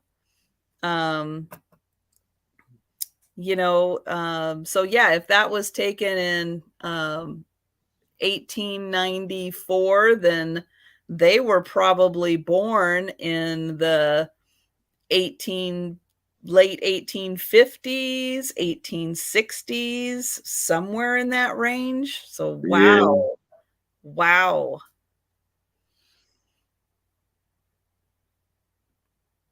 For them to have been born at that time and now, getting their photo taken to commemorate something.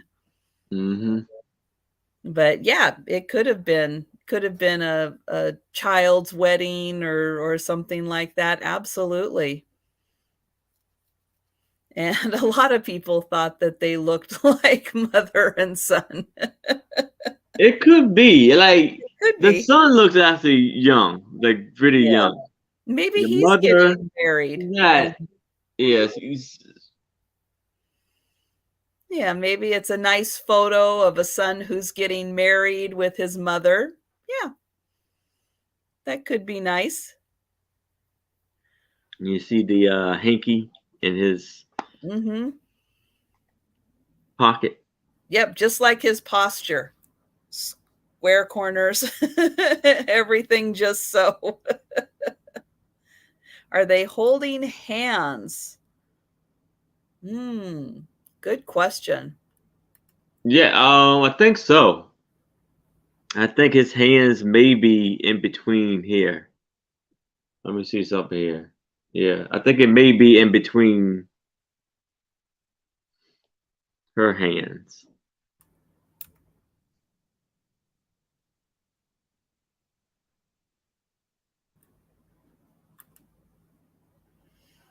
Okay, well, we're going to count this down for Danny. And we're going once. It's okay for the mother and son to hold hands. Yes, it is.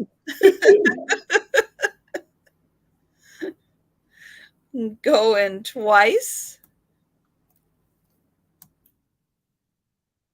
And sold. All right. Congratulations, Danny. Nice. Okay, well, I still have a $10 start on this book, and we will finish up with the photos on it. Let's see what we've got. The islands of Puget Sound. Yep, there are lots of islands. You know, the San Juan Islands. There we've got caves in San Juan.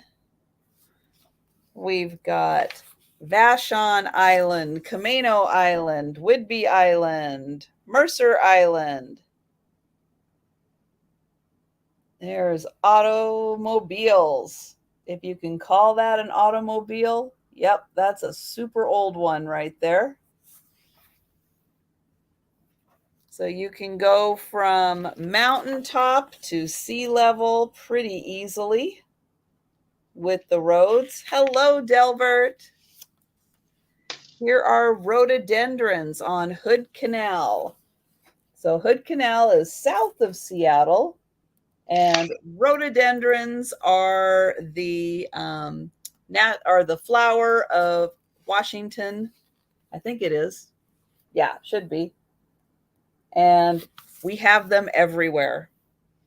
Here is Lake Washington and Mount Rainier. So you can see, even though it is part of the Cascade Mountains, how it is kind of all by itself.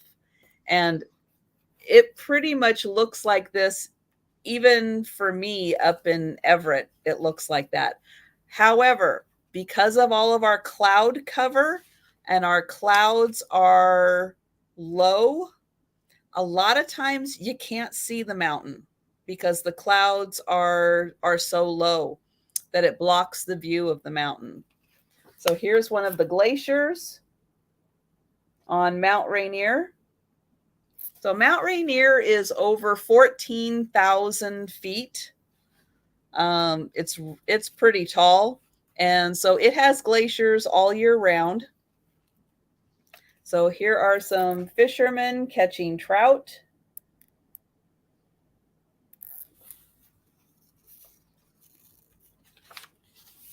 And we've got some other beautiful shots. There is an elk. So yep, lots of elk, lots of deer. Here are the alpine lakes in the Cascades. Let's see, what is this? Moonlight over Puget Sound. Lovely. Snoqualmie Falls. If anyone has ever heard of Snoqualmie Falls, this is how it looks. So it's not as wide as like Niagara Falls, but it is a lot higher. It is insanely loud there.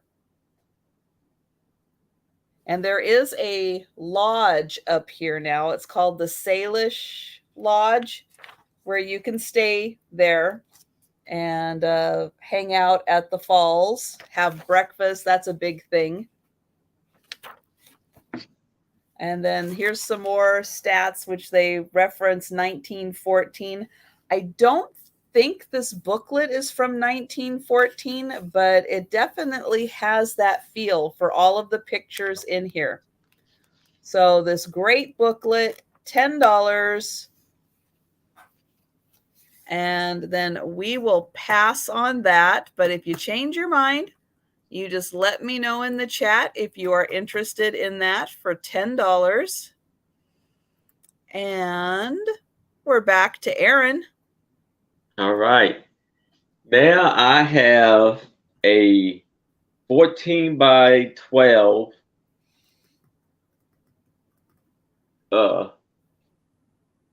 photo. And it's going to start this off at $8. I think it's a school photo.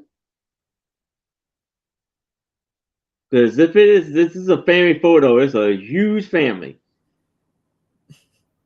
but it's either a small class or a huge family, and it's a lot more girls in the photo than there are boys. It's about 10 girls and 4 boys, and this is taken in North Baltimore, Ohio.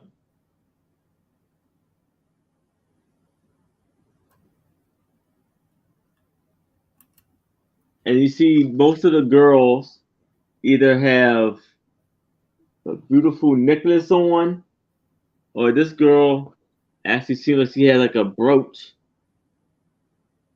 on her dress.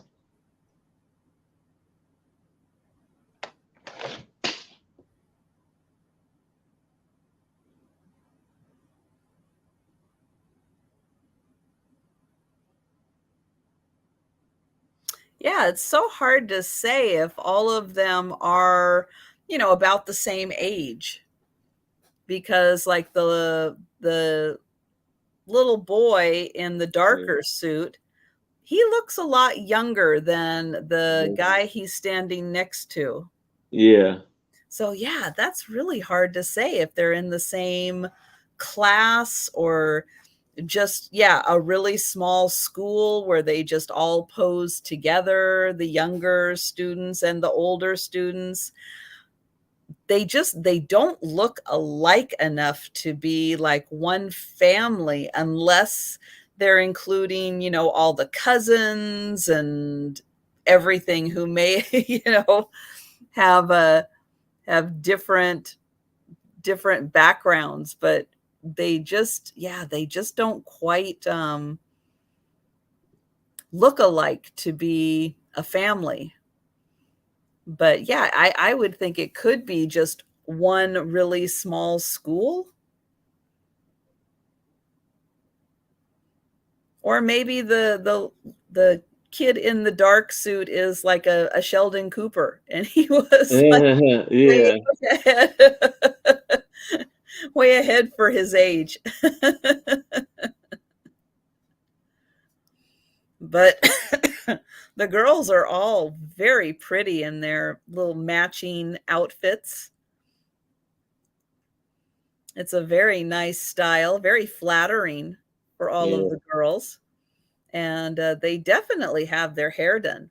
Very fancy for the photo. Yeah, some of them have, a lot of hair and some unique hairstyles. Yep.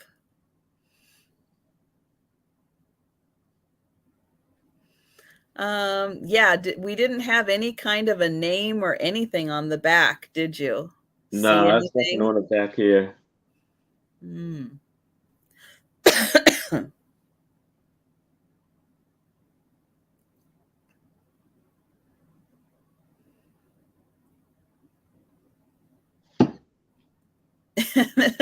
Delbert likes the Princess Leia. Yeah. The girl with the darker hair.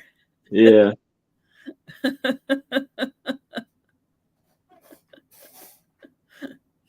Well, they got that hairstyle from something, right? They were inspired by something to give Princess Leia that hairdo. So now we know where the inspiration came from. Oh my gosh. Well, that is something. So I don't see any takers on this, but that is a very nice, era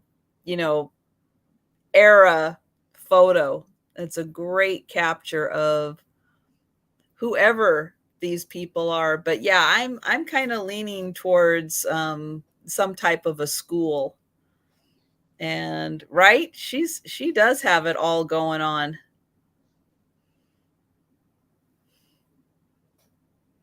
But yeah, it's very nice with the girls and either their necklaces or the little clips that they've got there.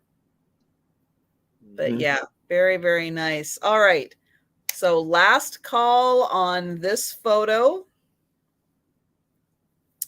Last call on this one. And we will pass. All right.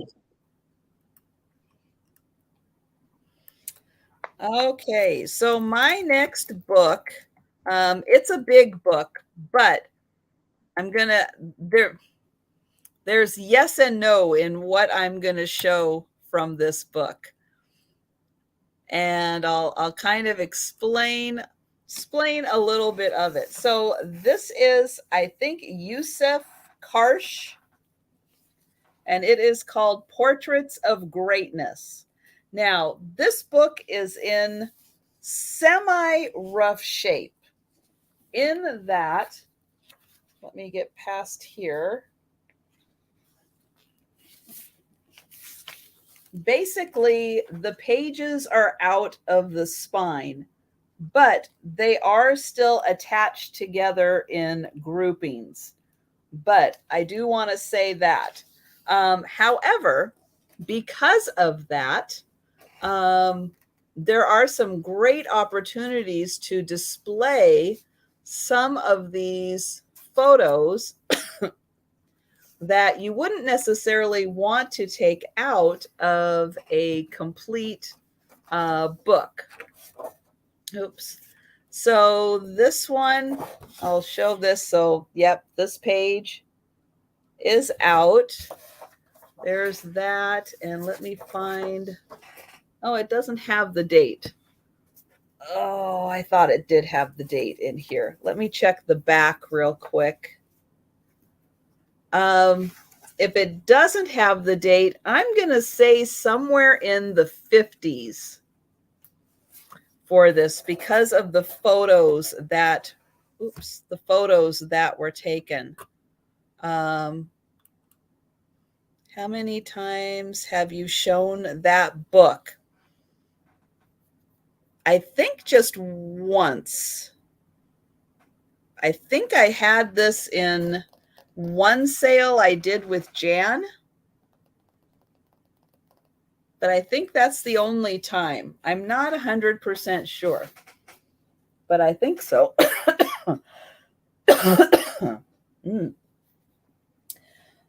So what this guy is he is a photographer and kind of a like mini biographer.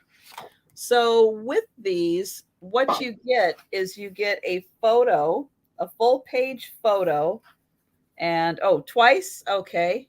And then you get like a little description of kind of like the conversation that the photographer had with the person.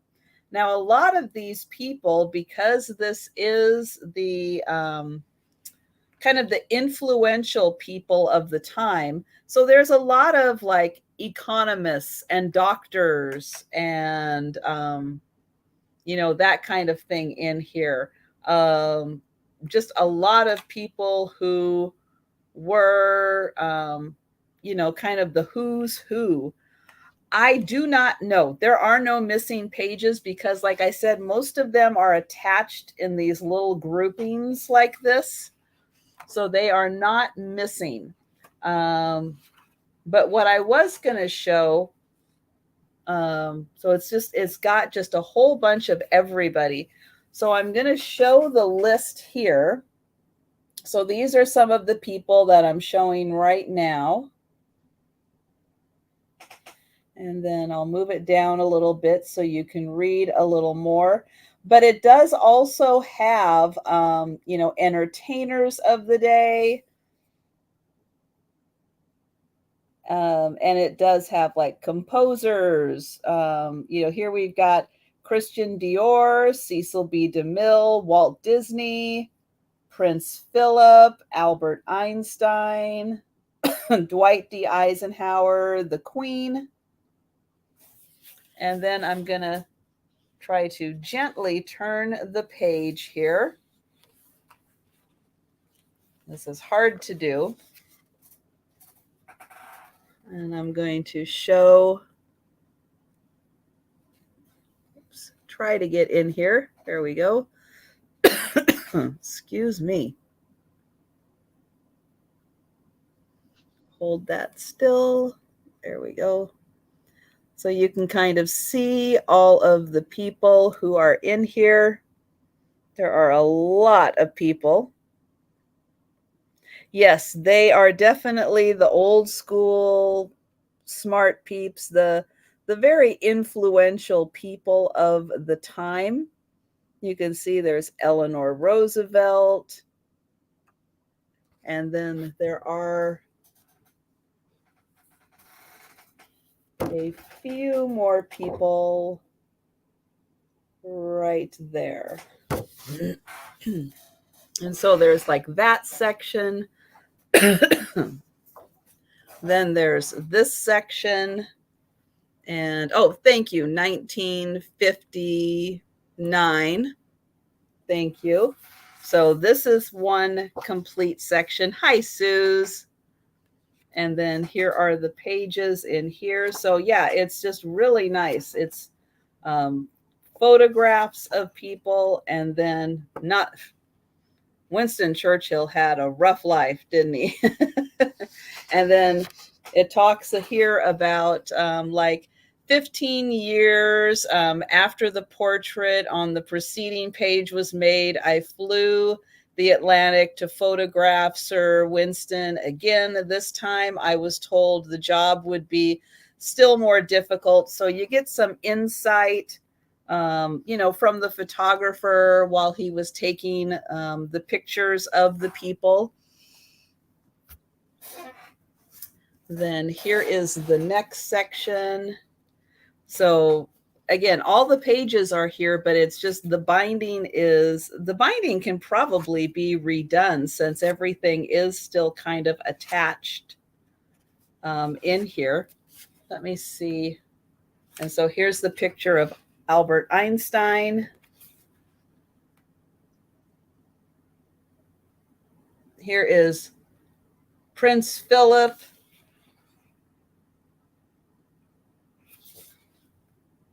And then Walt Disney.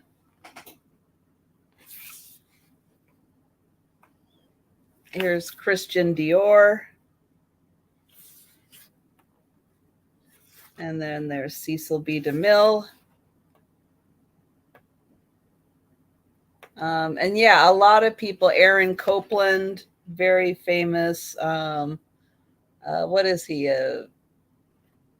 Now I just cannot remember. He's a composer. There we go. That's the word I'm looking for.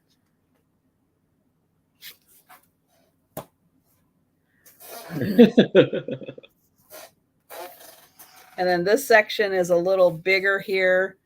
So there's Eisenhower. And yeah, it's just got, here's Queen Elizabeth.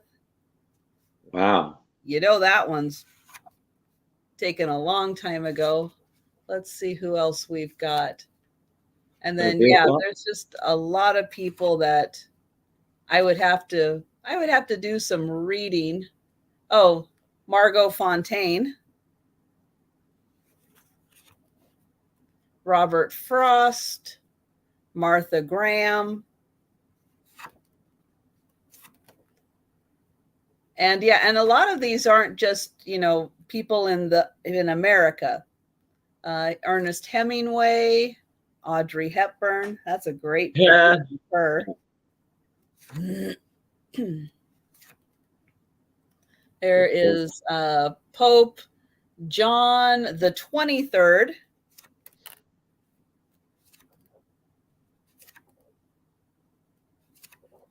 And Marcel Marceau.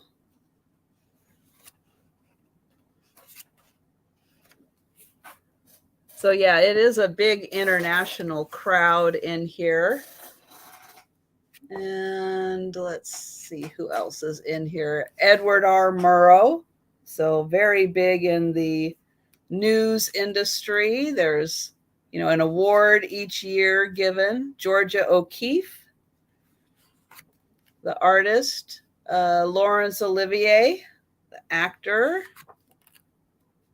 Robert Oppenheimer.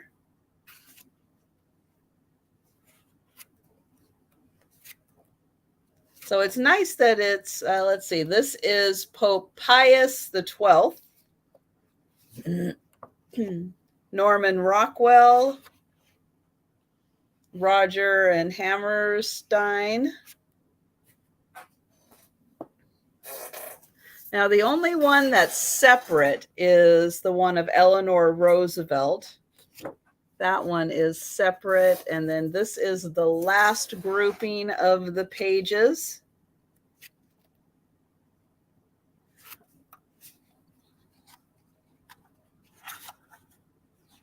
So what was that? Oh, Jonas Salk.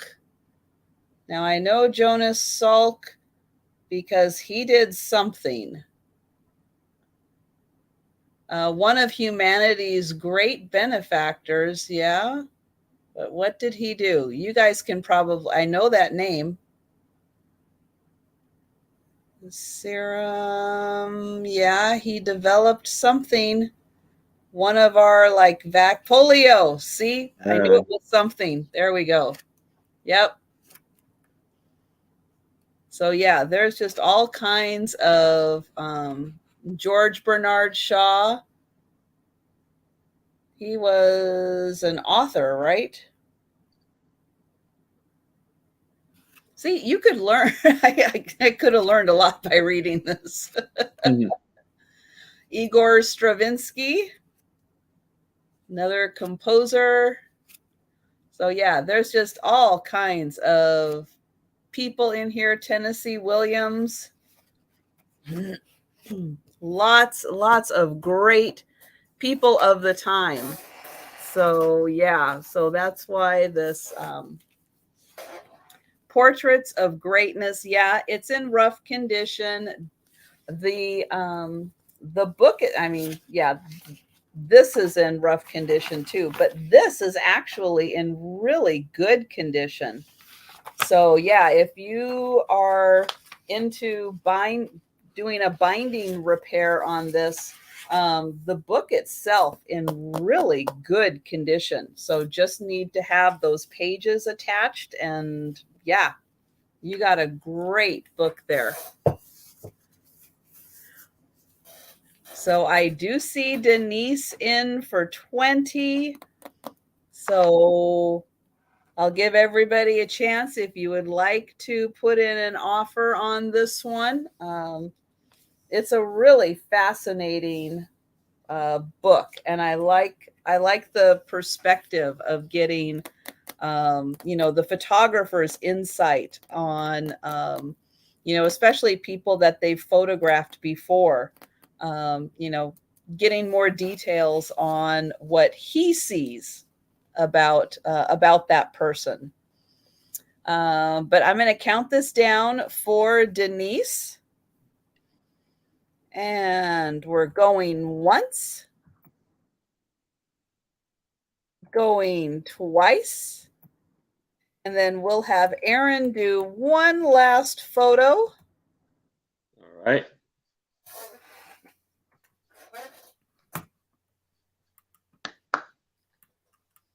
There we go. All right. So now I have another cabinet card. Probably the same as that one. 4 by 2.5. And you see this great gentleman right here. It's for $3.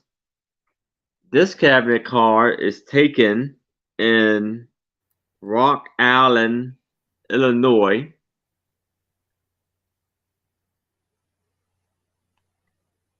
By Gay Ford.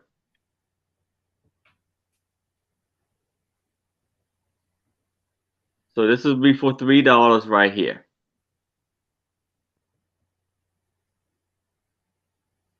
Now he spent a lot of time getting that little part wave in there. Yeah. Now that's a hairdo. Yes.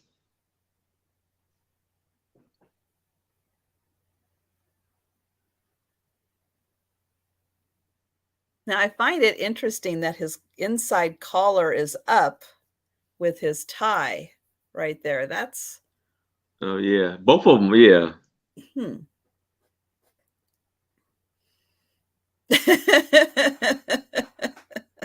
You couldn't quite get, yeah, that would be hard to get that nice wave in there. Yeah. You got to have just the right kind of hair for that. But that's like he just came back from the barber shop and got that photo taken. I don't know if he could have put that wave in, but I'm saying, yeah, probably the barber did that. But woo, that is nice. Mm-hmm. Oh, Kathy thinks he looks Italian.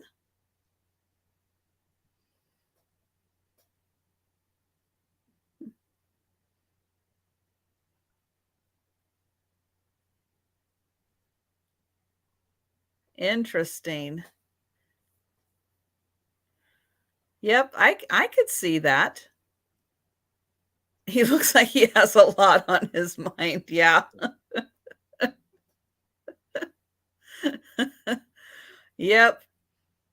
Well, you got a whole future to think of. Yeah, you kind of think, well, was this a graduation photo? Was it is going out for his job prospects kind of photo, or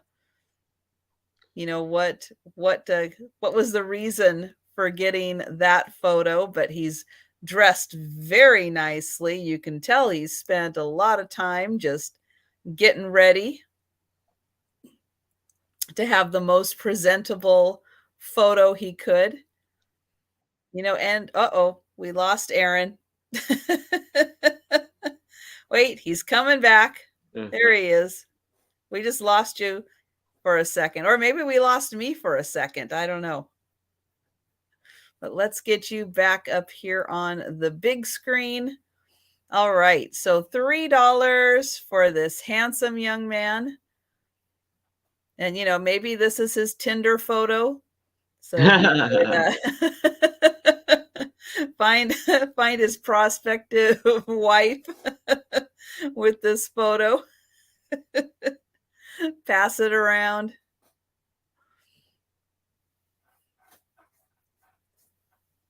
But we'll give that just a little more time and see if there's a little bit of a lag and if anybody is interested in this nice photo.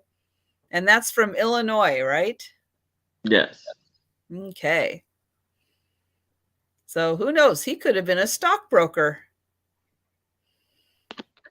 You want to set up a Tinder profile for him.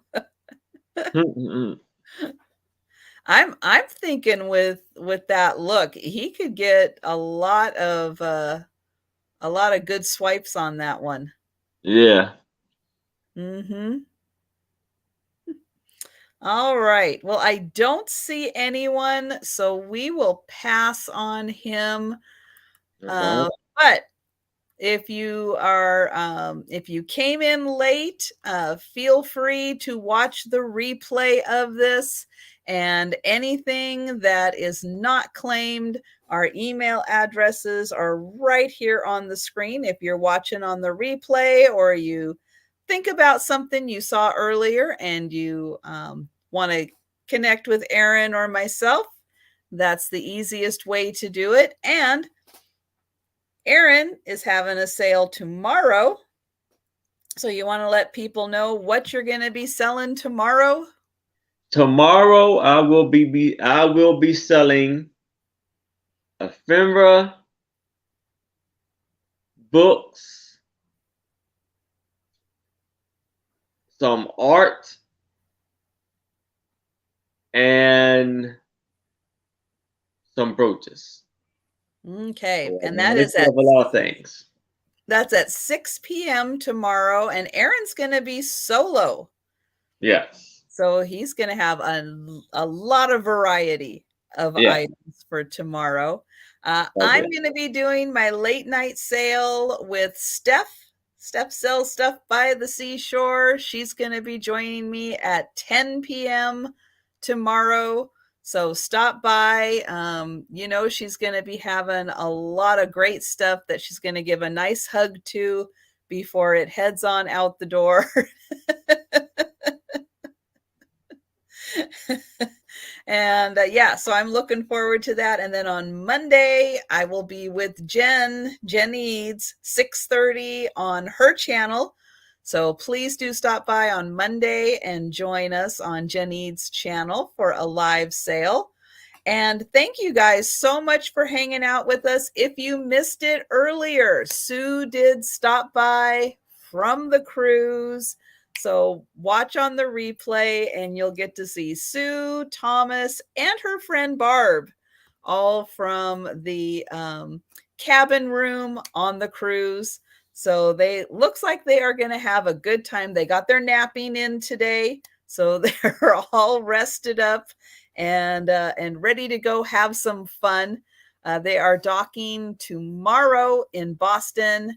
And Thomas and Barb are going to be heading into Boston to see what kind of trouble they can get into. Sue will be staying on the ship, but she will be getting off the ship at a later date. So we're hoping that she'll stop back in next Friday and let us know the fun that she's had so far on the cruise. But thank you guys so much for your purchases. Thank you so much for hanging out with us in the chat. It was so much fun tonight. And we look forward to seeing you tomorrow. So everyone have a great rest of your evening. Take care and have a wonderful weekend. And goodbye, everyone. Thank you.